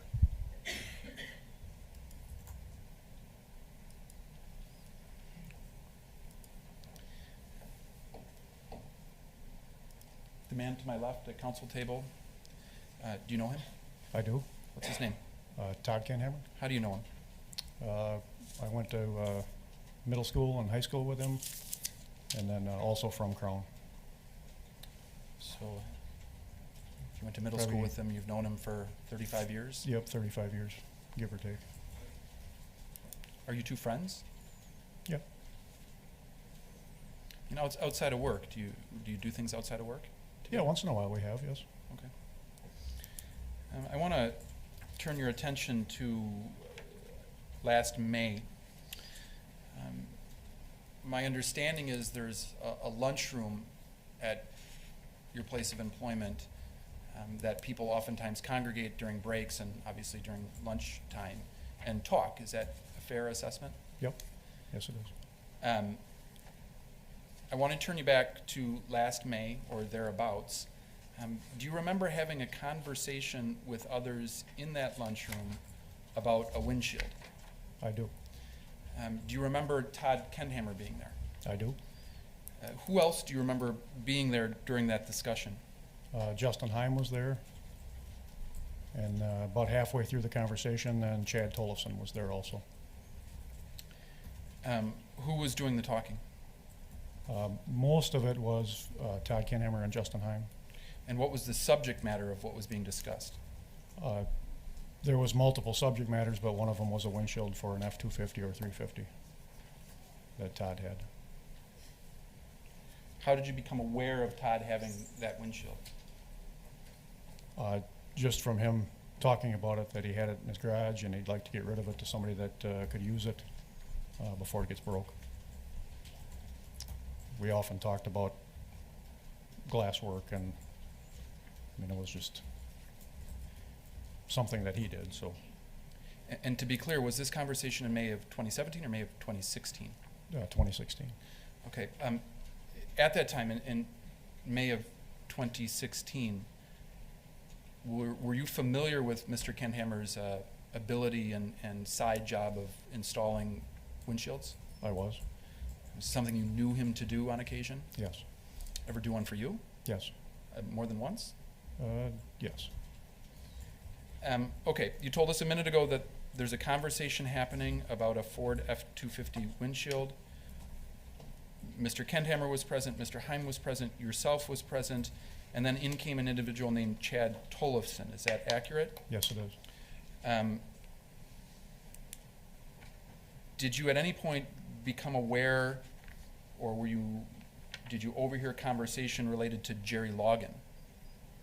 I didn't hear a first name, but Chad Tollefson brought up that he knew. Objection, That- hearsay. Sustained. It goes to state of mind, Judge. I sustained the objection, no argument at this point. Do you know the Logan brothers? I do. How many are there? I believe there's 4 of them. 2 that work at Crown and 2 that do not. I don't know them. Did you know which 2 work at Crown? Terry and Barry. And the names of the other 2? I have no idea about the first names. Okay. Did you become aware of one of the Logan brothers needing a windshield? I did. And how did you become aware of that? Objection, calls for hearsay. Sustained.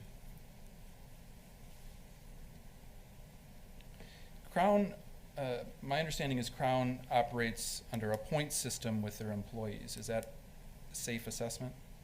It's a point system for an absenteeism, yes. Is it possible if one works at Crown to take a single vacation day? No. How would you take vacations or vacation days? Either with, use your point system. It's your 8 points per rolling calendar year. You either have to do that or trade with an individual. If one were to take vacations, is there a certain number of days that need to be blocked off as a chunk for vacation time, or can you take single-day vacations? We cannot take single-day vacations. They have to be in a 4-day work week. That's our normal work week is 4 days. We work a 4-day on, 4-day off. And the point system that I referenced a moment ago, can you tell the jury what that is? It's an 8-point per revolving calendar year. If you call in tomorrow, it's worth a point. So you don't get that point back until this time next year.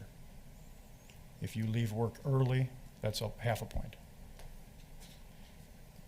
Was it typical for employees at Crown to use the point system to take days off? Yes. Is that something that you've done on occasion? It's been a while, but I have. Did you know Todd Kendhammer to do that on occasion? Yes. Did you know others at Crown Court Concealed to do that on occasion? Yes. How many points could you accumulate before you'd be subject to discipline? I don't have that information in front of me. I guess I didn't bring it with. I believe it's 5 points. There'd be a verbal written warning, what they call, which really doesn't mean anything. And do the penalties sort of escalate beyond that? Yeah, when you get up to 8 points, then you're subject to termination.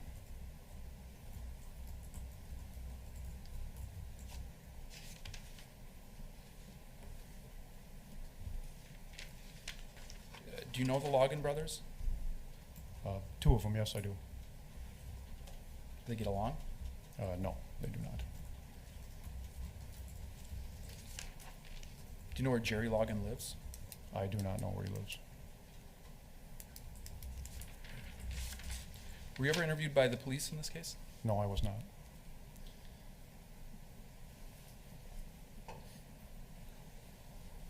That's all, thank you. No questions. Okay. At this point, does any juror have a question of Mr. Torgerson? I see no hands. All right, Mr. Torgerson, you may step down. Wish to have him subject to recall? He asked a question. I'm sorry? Wish to have him subject to recall? No, I'm sorry, he's excused. You can be released from your subpoena. Thank you.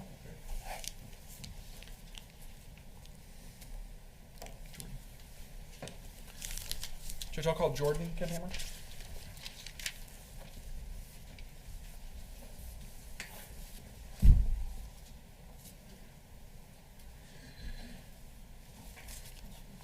Under penalty of perjury, do solemnly, sincerely, and truly declare and affirm that the testimony about to give in this matter shall be the truth, the whole truth, and nothing but the truth.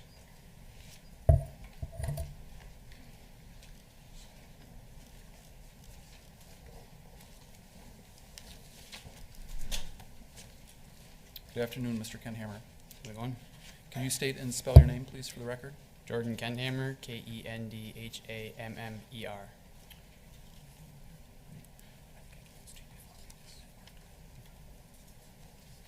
Todd Kendhammer is your father? Yes, sir. Where do you live? East Scotch Cooley Road. I don't know the exact address.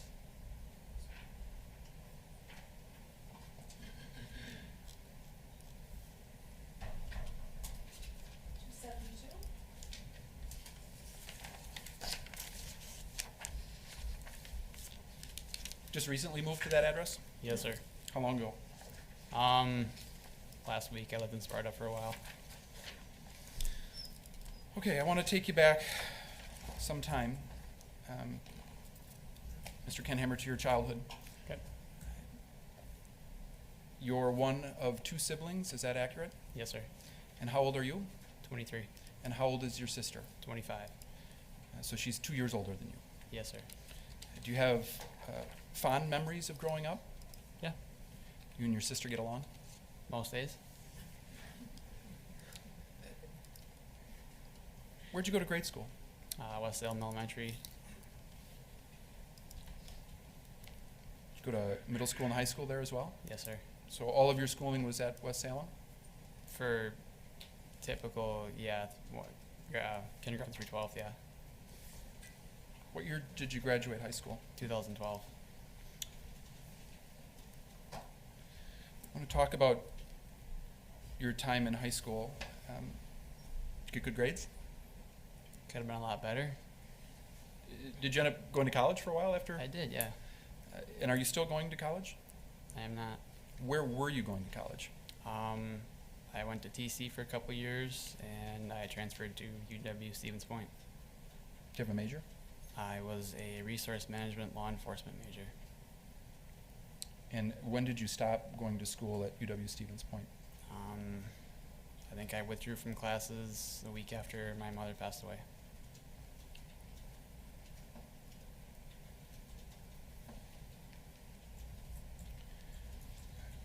Barbara's your mother. Yes, sir. Growing up, can you tell the jury what kind of things the family did together? Well, summertime, we would go camping.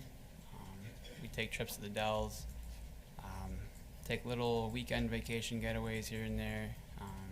We'd be outside in the yard, get the dogs and chickens out.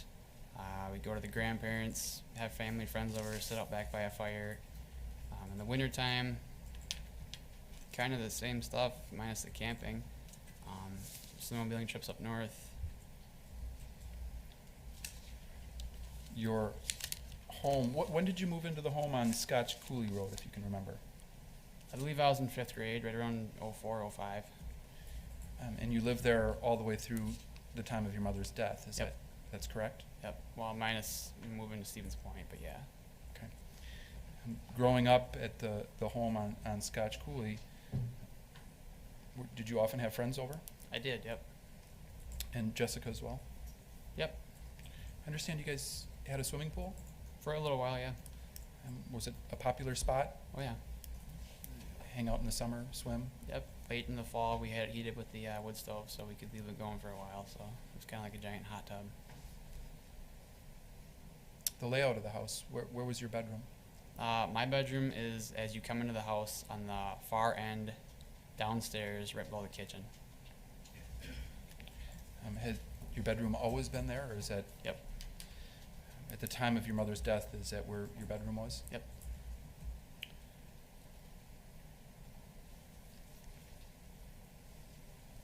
Ever been to Cranfest? Oh, yeah, every year. And who would you go to Cranfest with? My folks, usually my sister and brother-in-law would come up, my cousins, family, and my uncle.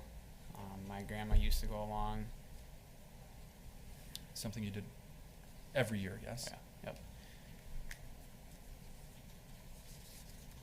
Cranfest wasn't the weekend after your mother died, it was the following weekend, is that accurate?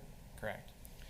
And what was the family plan, if you will, to make that happen? Well, it's always been tradition, the week before we take the camper up. Some of us stay up there and camp for the weekend.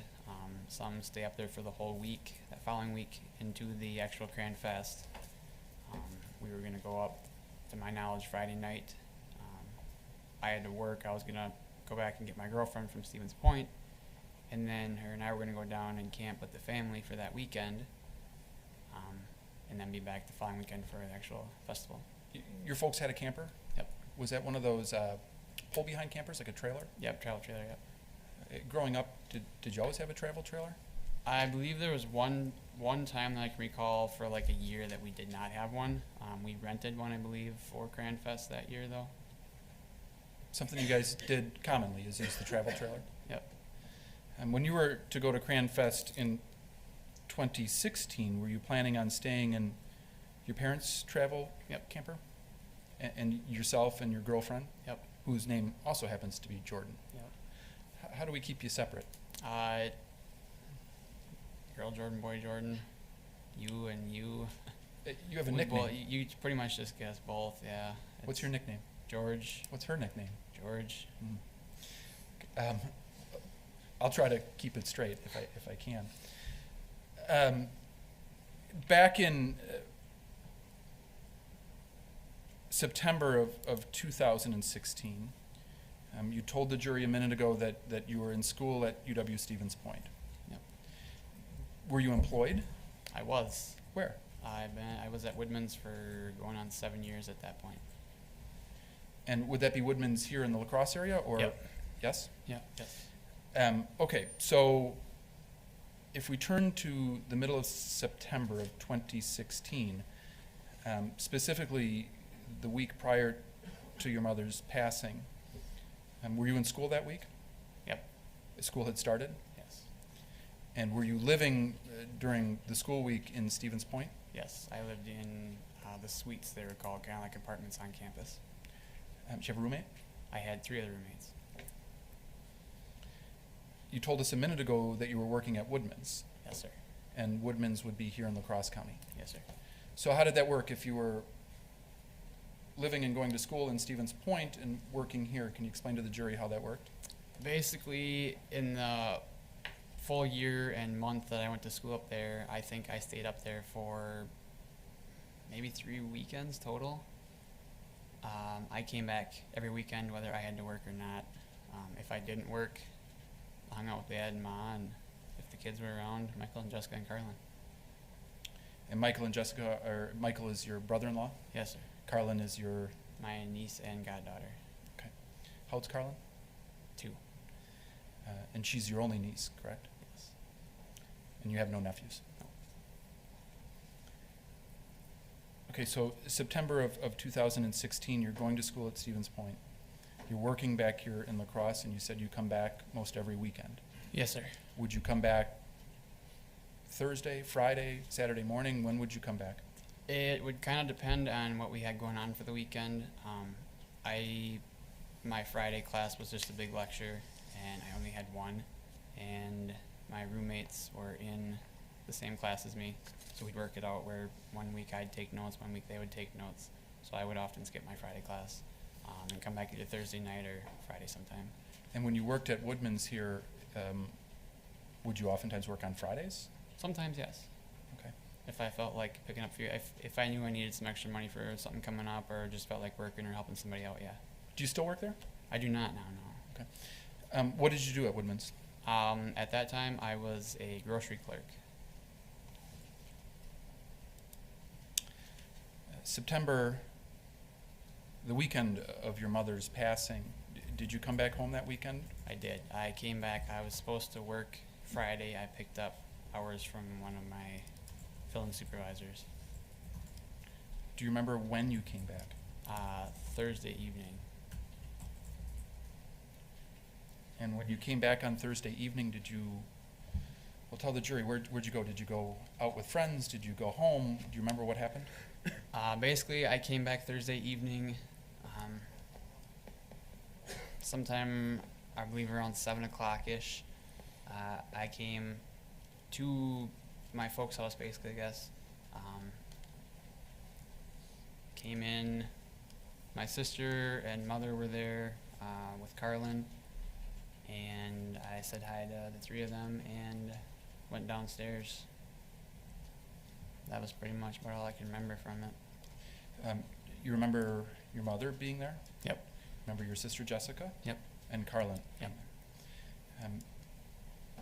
You were, well, tell me, were you planning on going to Cranfest that weekend? Yes. I was going to go to work Friday. I believe I was scheduled to work 11 to 8. And as soon as I got done from work, I would just jump in the truck, go back up to Stevens Point, pick up my girlfriend, and we hadn't determined at that point if we were just going to stay in Stevens Point that night or go the hour back to Warrens and stay at the campground with my folks, or go the next morning. But either way, I was going to go to Stevens Point after work Friday night. And so we can be clear, the Thursday was September 15th of 2016? Correct. All right, when you came into the house, you said your mother was there, your sister was there, your niece was there. Did things appear normal? Yeah. I came in, I got home, the garage door was open, went in, they were all 3 standing at the end of the hallway, right above the top of the stairs. And I believe Jessica and Carlin were kind of just getting ready to head back home. Did you notice if your mother was making any preparations to go camping that weekend? Yeah, you could see she was getting stuff ready. She had the kind of kitchen stuff set out, like the snackies and whatnot on the counter. Some stuff sitting in the hallway, a little bit in the living room, getting ready to finishing touches more so for in the camper for the next day. Do you remember where the camper was? I believe it was right on the top of the driveway. If you drove straight up, you'd basically run right into it. So all you have to do is just hook on, and it's a straight shot right back down. Was that the usual location where the camper was kept? Yeah. Was your dad home? I don't think he was home when I got home, no. Did you speak with him on your way home? Yeah, I believe I called him someplace right around like Fort McCoy kind of area. About half hour or so from home. You got home, you spoke with Barbara, you spoke with Jessica, and what happened next? I went downstairs and was trying to figure out what I was going to do for the rest of the night, I guess, pretty much. I don't remember what I ended up doing, but Did you go out and spend the night with friends? Did you stay in the home? I don't remember.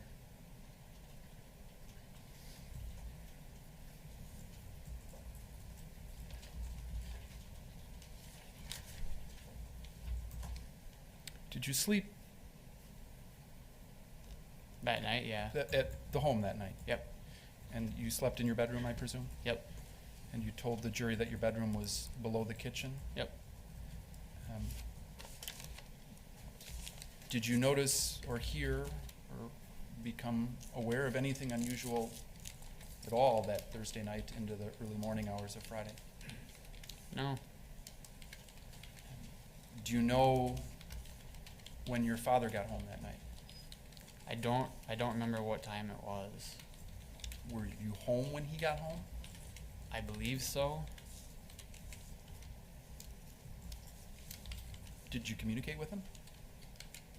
I don't remember exactly what we said, but I recall talking to Ma and Dad that night.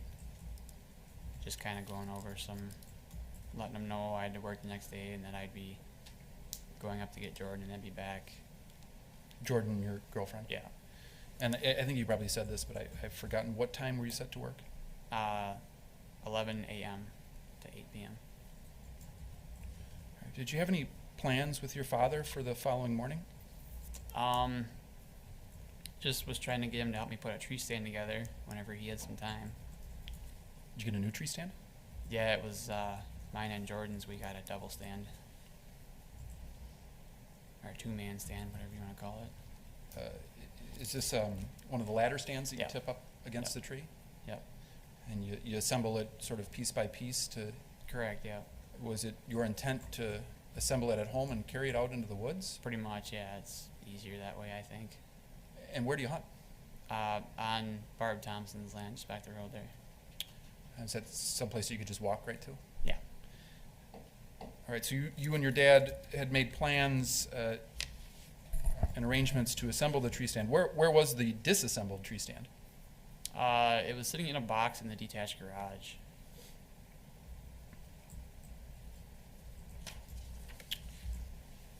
Turn your attention to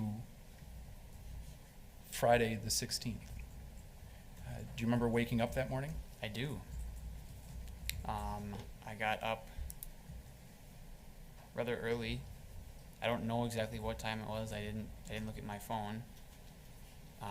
It was still kind of darkish out.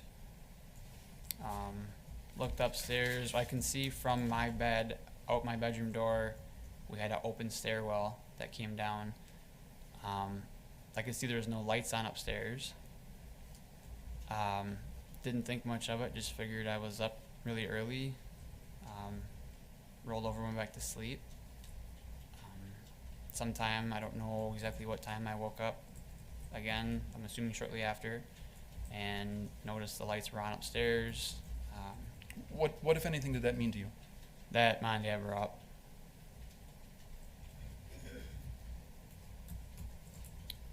Were you able to hear them talking upstairs? You could kind of hear very muffled, mumbled, them talking. You could hear them shuffling around and that on the kitchen floor, the hairdryer going in the bathroom. My guess is your dad doesn't use a hairdryer. He does not. I've never seen him use one anyway. My guess is your mom did use a hairdryer. Yeah. Is it a fair assessment that your overhearing the hairdryer was your mother using the hairdryer? Yeah. I mean, Jessica wasn't there, No, she was not. and nobody else was in the house that would potentially use a hairdryer? No, Your girlfriend Jordan, was she there? she was not. All right, so sometime in the morning hours, you saw the lights on. Do you know what time that might have been, the second time you woke up? I don't for sure. I don't know what time. Your bedroom is downstairs. Is that in the basement? Yes. Do you have windows? Yep. Do you remember if it was light out? It wasn't overly light out. It was early morning light. I mean, it wasn't nighttime, so.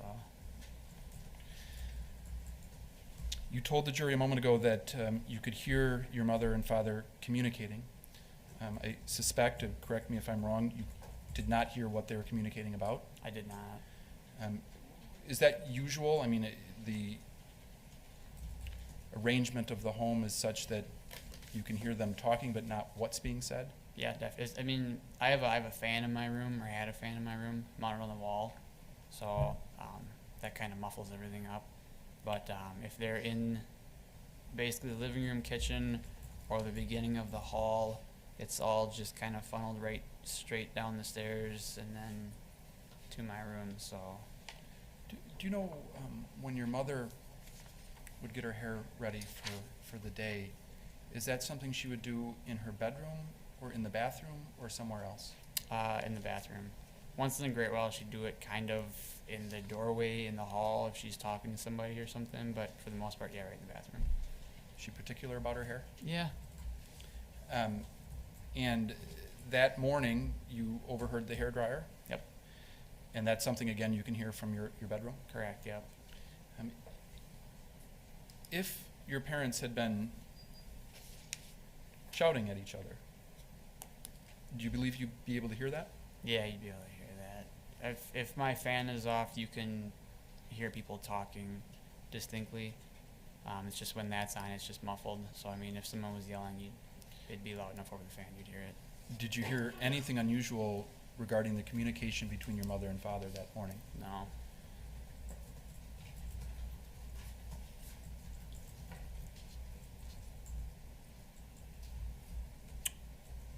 Did you go upstairs while they were still there?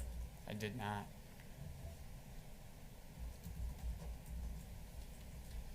Is there a bathroom downstairs in the basement? Yes, there is. Shower? Yep.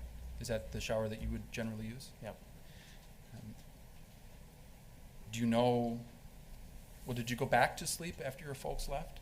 No, by that point I had been up long enough. I was just up, so I kind of laid there for a while, and after a little while I just went on my phone for a little bit, cruised around on Facebook, and then got up. And when you did get up, do you know who was home? Nobody was home. Okay. Did you take a shower? I did. What, if anything, happened after you got out of the shower?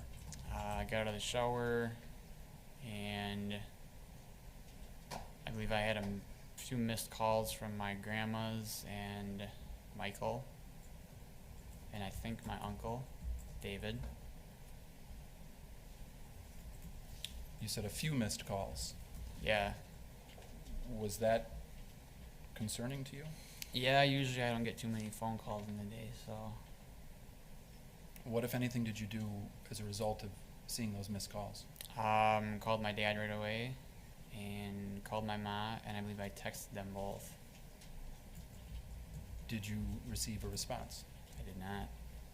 Do you know what time you called your mother, father, and texted each? It was before 9 o'clock, I know that, because I was just about to head out the door at that point to try and figure out what was going on. Were you concerned at that point? I was, yes. Why? Because usually my mom doesn't answer her phone, but for both of them to not answer them to more than one phone call, meaning just me, and to have my family members calling me asking what's going on, I knew something had to be going on that wasn't right. Where did you go? Well, I was going to, I guess I didn't really know for sure where I was going to go, but as I was headed out the garage, Michael had called me back and told me what was going on. when you said Michael called you back and told you what was going on, did he inform you that there was an accident? Yes, he said that Mom and Dad were in an accident and that there'd be a officer coming up to the house to explain it to me, but that was about all he knew. And was he correct? Did an officer come and visit you? Yes, there were 2 officers. I think I actually told him I had to go because I watched them walking across the front deck through Mom and Dad's room. They just came on in, or did they knock, or how? They knocked on the front door there. And did you speak with them? I did, yes. And did they inform you of an accident? Yep. Did they ask you any questions? They did, yeah.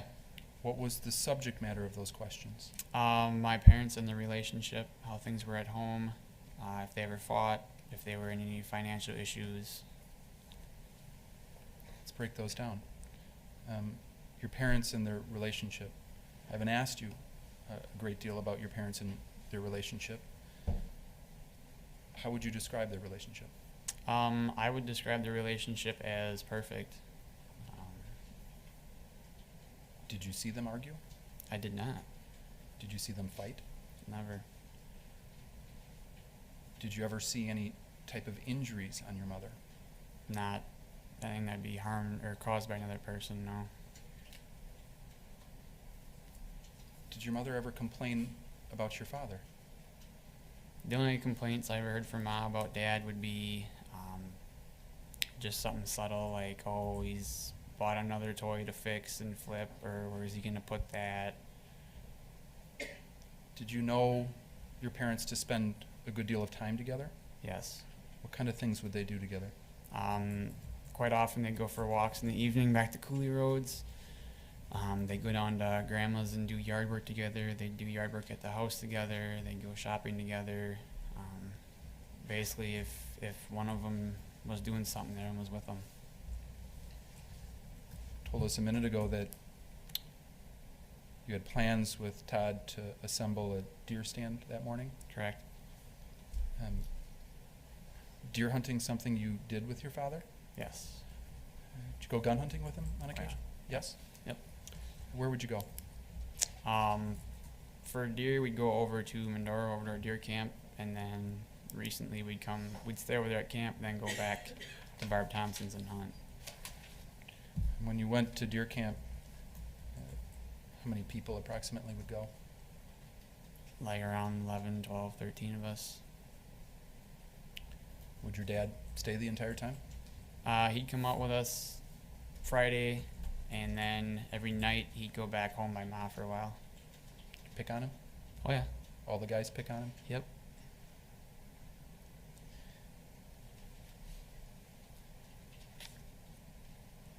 So the police knock on your door. Do you have an approximate time of when they knocked on the door?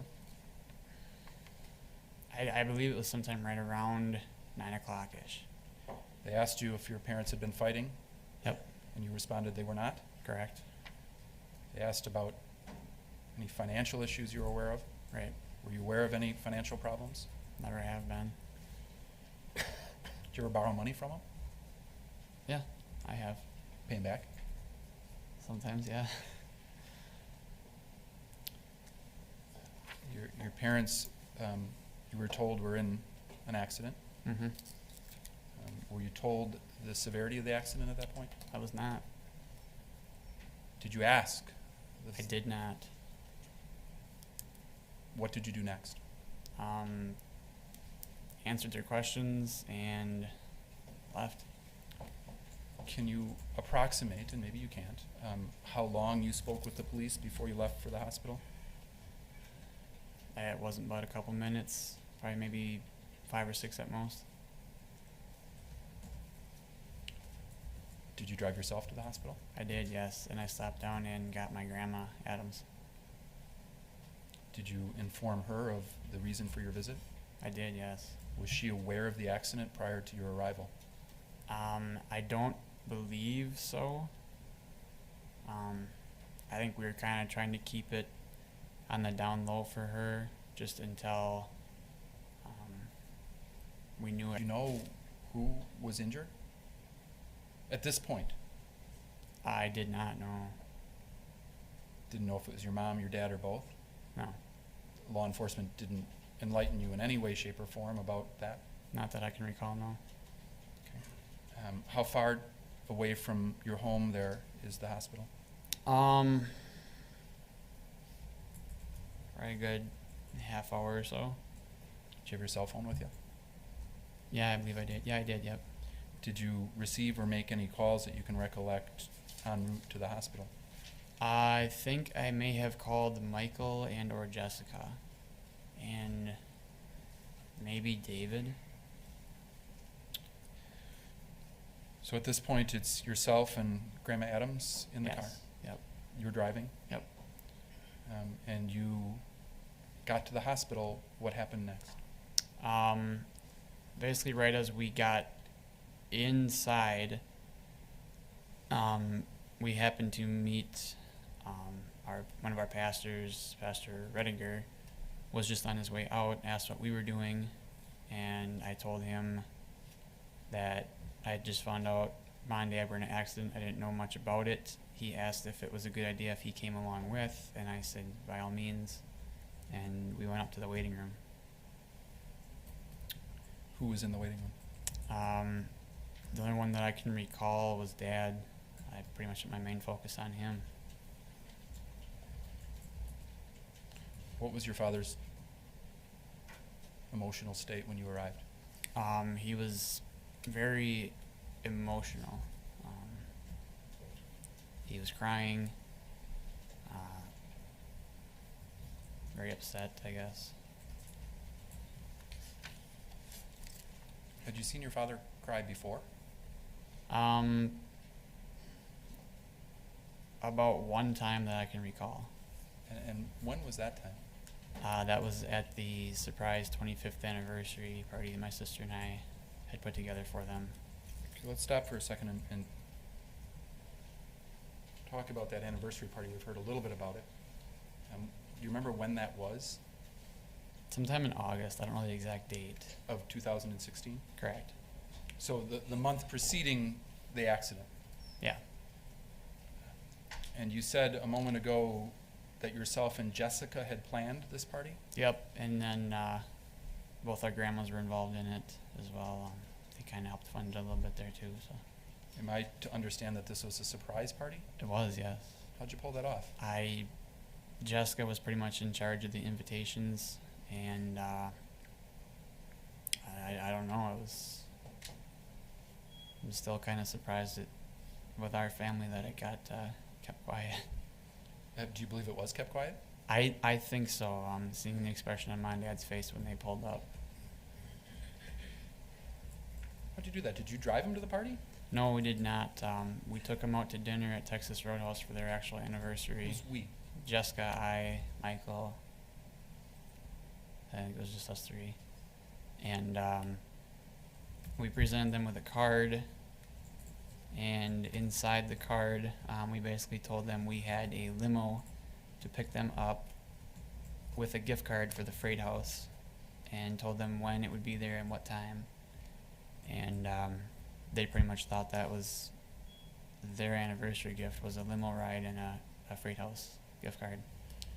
Did they take advantage of that limo ride to the best of your knowledge? Yes, they did. I came back home on the actual day from setting up at the surprise party to make sure that they got everything with the limo, and I wanted to talk to the driver and let him know what was going on.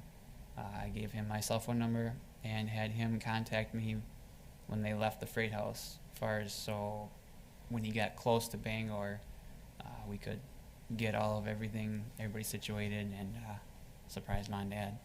Bangor is where the surprise party was to be? Yeah, it was at the log cabin in Bangor. Limo pulls in? Yep. The limo pulls in. Door opens up. Everybody shouts surprise. Yeah, Jessica and I went out and met Mom and Dad out by the limo, and they knew what was going on at that point. They seen everybody's cars sitting there. Mom got out crying, happy, and looked at Dad and said, are you going to get out? And he kind of said in a mumbled, crying voice, I can't, my legs won't move, I'm stunned. So he remained in the limo? For a couple moments, yes. We finally got him out and walked them in, and at that point, yeah, everybody yelled surprise. A party ensued. Yeah. Were you able to observe your parents together that night? I did a little bit, yeah. Amongst hanging out with family and friends, yeah. They danced? Yeah, they danced. Dad and my uncle got up and sang with the band.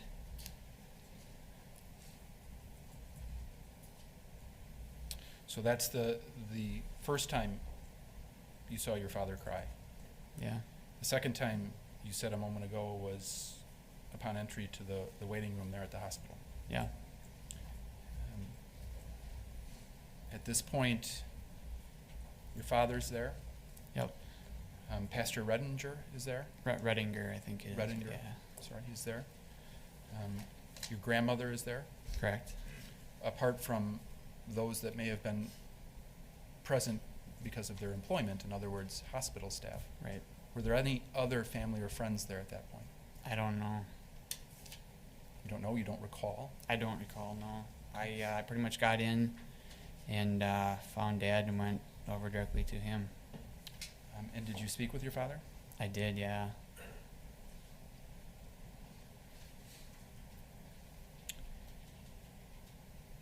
Do you remember what you talked about? I didn't really much talk to him. I kind of went over by him and he tried to explain to me what happened.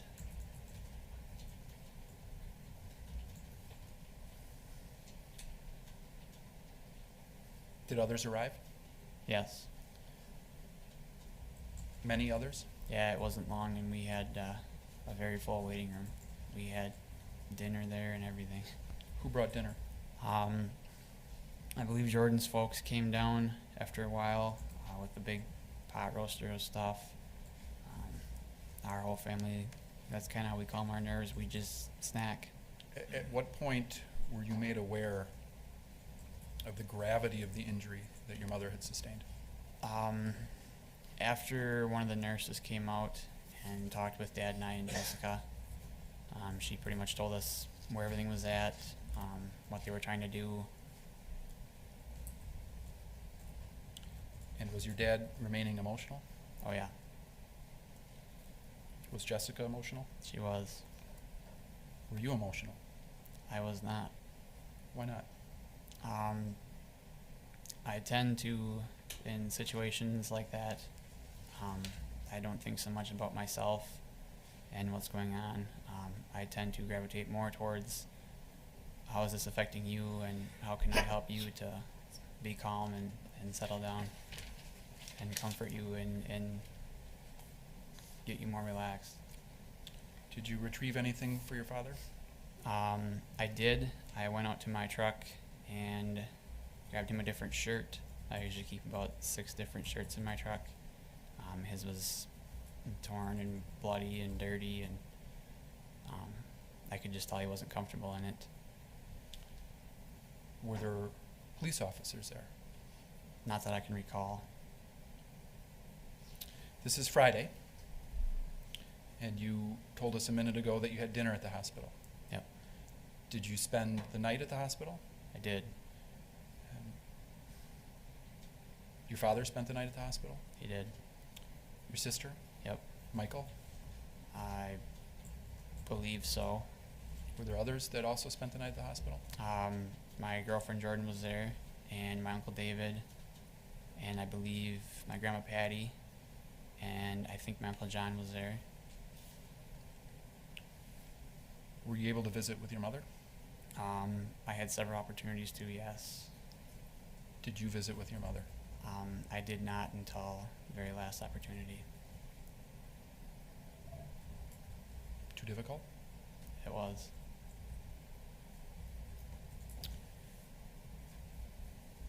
Friday night passes. You're there Saturday morning. Yep. What happens on Saturday morning?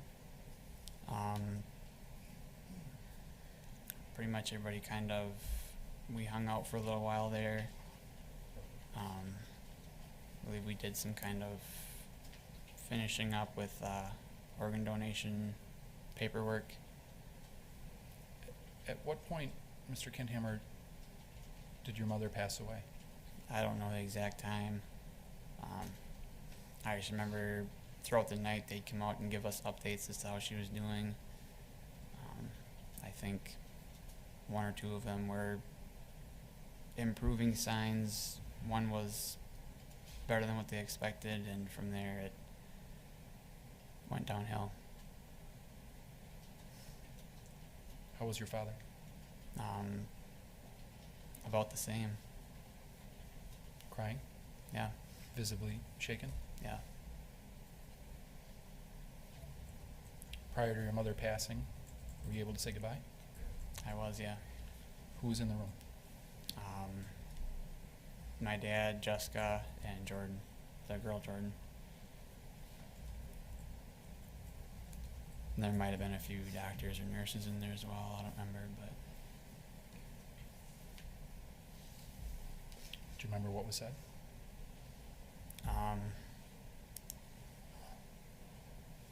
I love you, and I don't remember what else. Were people holding your mother's hand? At that point, I know I was. Was your father? I don't think so. I think him and Jessica were kind of more behind Jordan and I.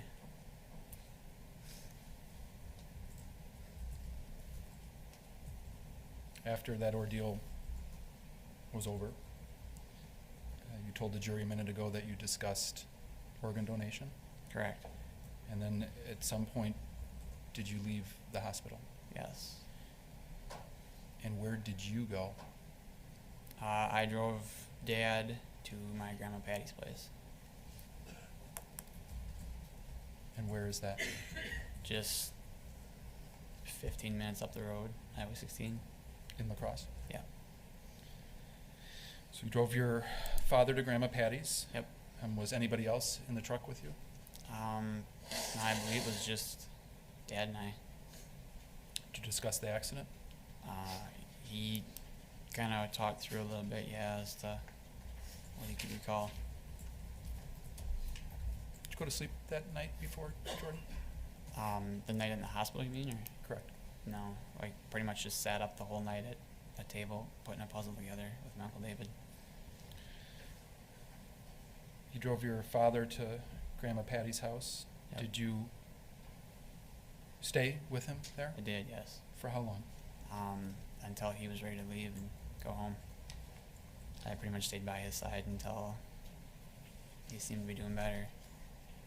And for how many nights did you stay with your father at Grandma Patty's?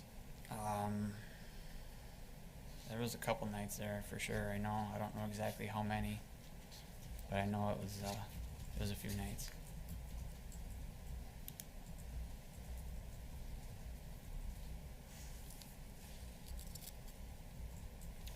Was it you that took your father home after his stay at Grandma Patty's? I believe so, yes. And so is it fair to say that between the time of the accident on Friday morning at roughly 8 a.m. until his stay with Grandma Patty's was over and you took him back to the Scotch Cooley residence, your father had not been home at all? Correct. Did you go home in the interim? I did not. Jordan and her folks did. They went and got us some clothes and whatnot that we need, deodorant. And Was there anything that needed to be tended to at the home? Pets or no. Like? Well, I think the chickens were gone by then too, so no. Okay.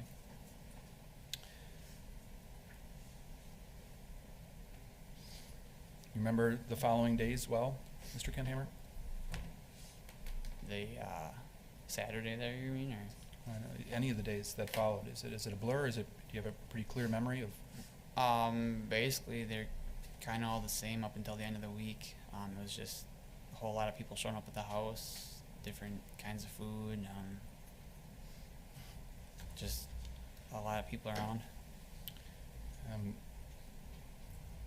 Was there a time when the police returned to the home? I think the next time I seen them up there was day they came with their search warrant. Do you remember what day that was? Day before the funeral. Were you there when they arrived with the search warrant? I was just getting to my truck to head out. I was going down my dad. He was at the down at Bob's shop working. And when they, as you said, you were leaving, when they arrived with the warrant, did you stop and communicate with them? I did. Like I say, I was about a few feet from the truck, and I noticed several vehicles coming up the driveway.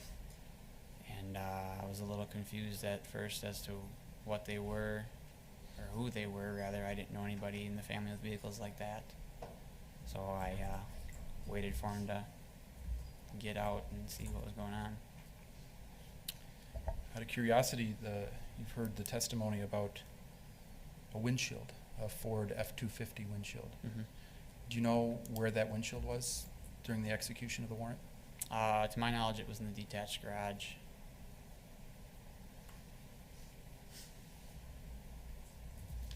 Did the police ask you to leave, or did they say you can stick around during the search warrant? They told me that I could not leave until they asked me a few questions.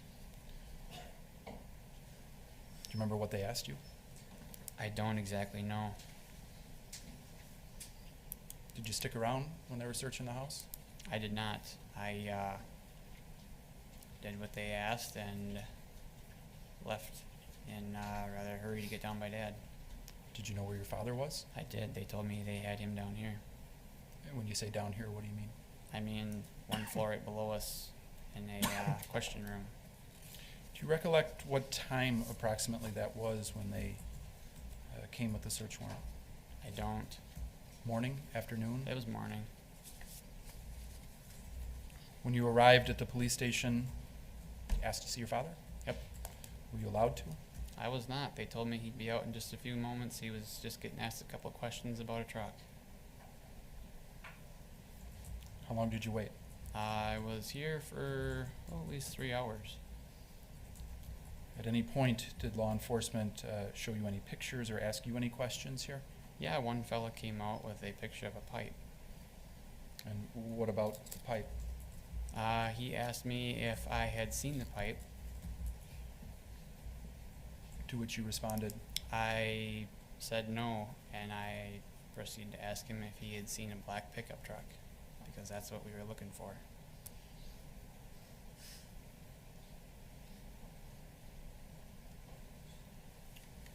you familiar with your mother and her proclivity to drink out of a bubble cup? Yes. She had more than one? Yeah, there was a few of them around. Did you know her to carry that bubble cup with her? Oh yeah, You know what she drank out of it? water. Why? She had a very particular taste for her water.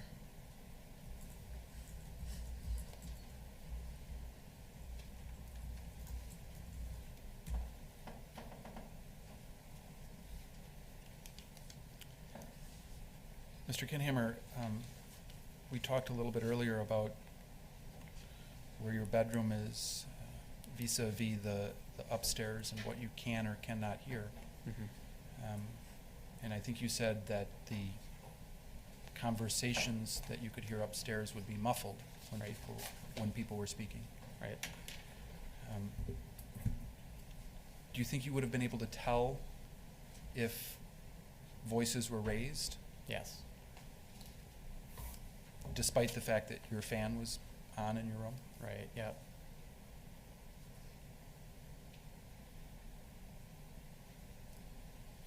Note that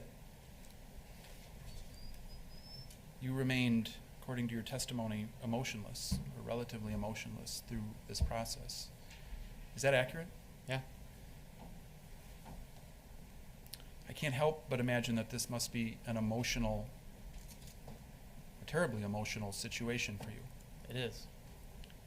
Have you become emotional at points? I have. When? This summer, my girlfriend and I lived in a place out in Mindoro.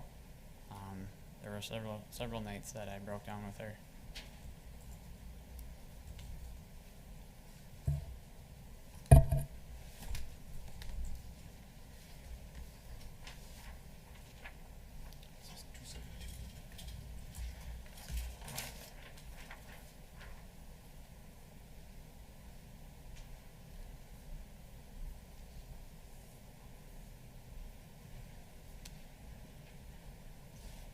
Mr. Kendhammer, I put in front of you an exhibit that's marked 272. Do you recognize that? I do. What is it? That is a screenshot of contacts starting with H from my phone. Is Justin or somebody identified as Heimer listed as a contact? Sure is. Followed by a Hockhausen, Hochhausen. Yep, And immediately followed by a contact that indicates home. correct. Is that,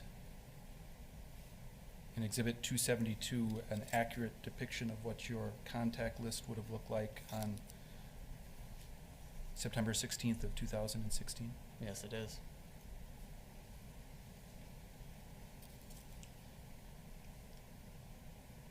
You heard your father testify earlier today?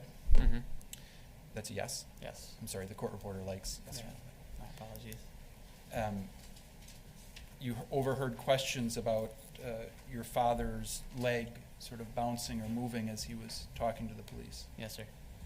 Is that something you've seen in your father before? Yes. Is that something or something similar, does that happen to you? It does. It's been pointed out to me by my girlfriend, her family, several friends, several people. Your sister Jessica, does she suffer the same sort of, I have seen her do it several times, yes. sort of a family thing? Yeah.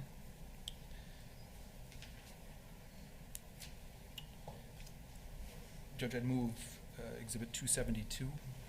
Any objection? No. 272 will be received.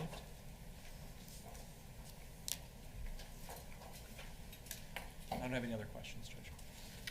All right, ladies and gentlemen, we'll adjourn for the evening, and Mr. Kendhammer can return to the stand tomorrow morning. As I may have told you, I have Veterans Court tomorrow morning at 8 o'clock for about an hour, so we'll start 1 hour late, give or take. Try to be to the jury assembly room about 9:15 tomorrow. I'm not sure if the bailiffs will be there themselves or have somebody else there, but somebody will be looking for you about that time. Get you up here, and we'll get started as soon as we get the courtroom reconfigured for the trial. It'll be changed a little bit for Veterans Court tomorrow morning, and we'll see what happens. Tonight when you go home, don't talk about the case to anybody. Don't watch any news about it, whether it's on radio, television, internet, anywhere. And have a good night. We'll see you back here tomorrow morning.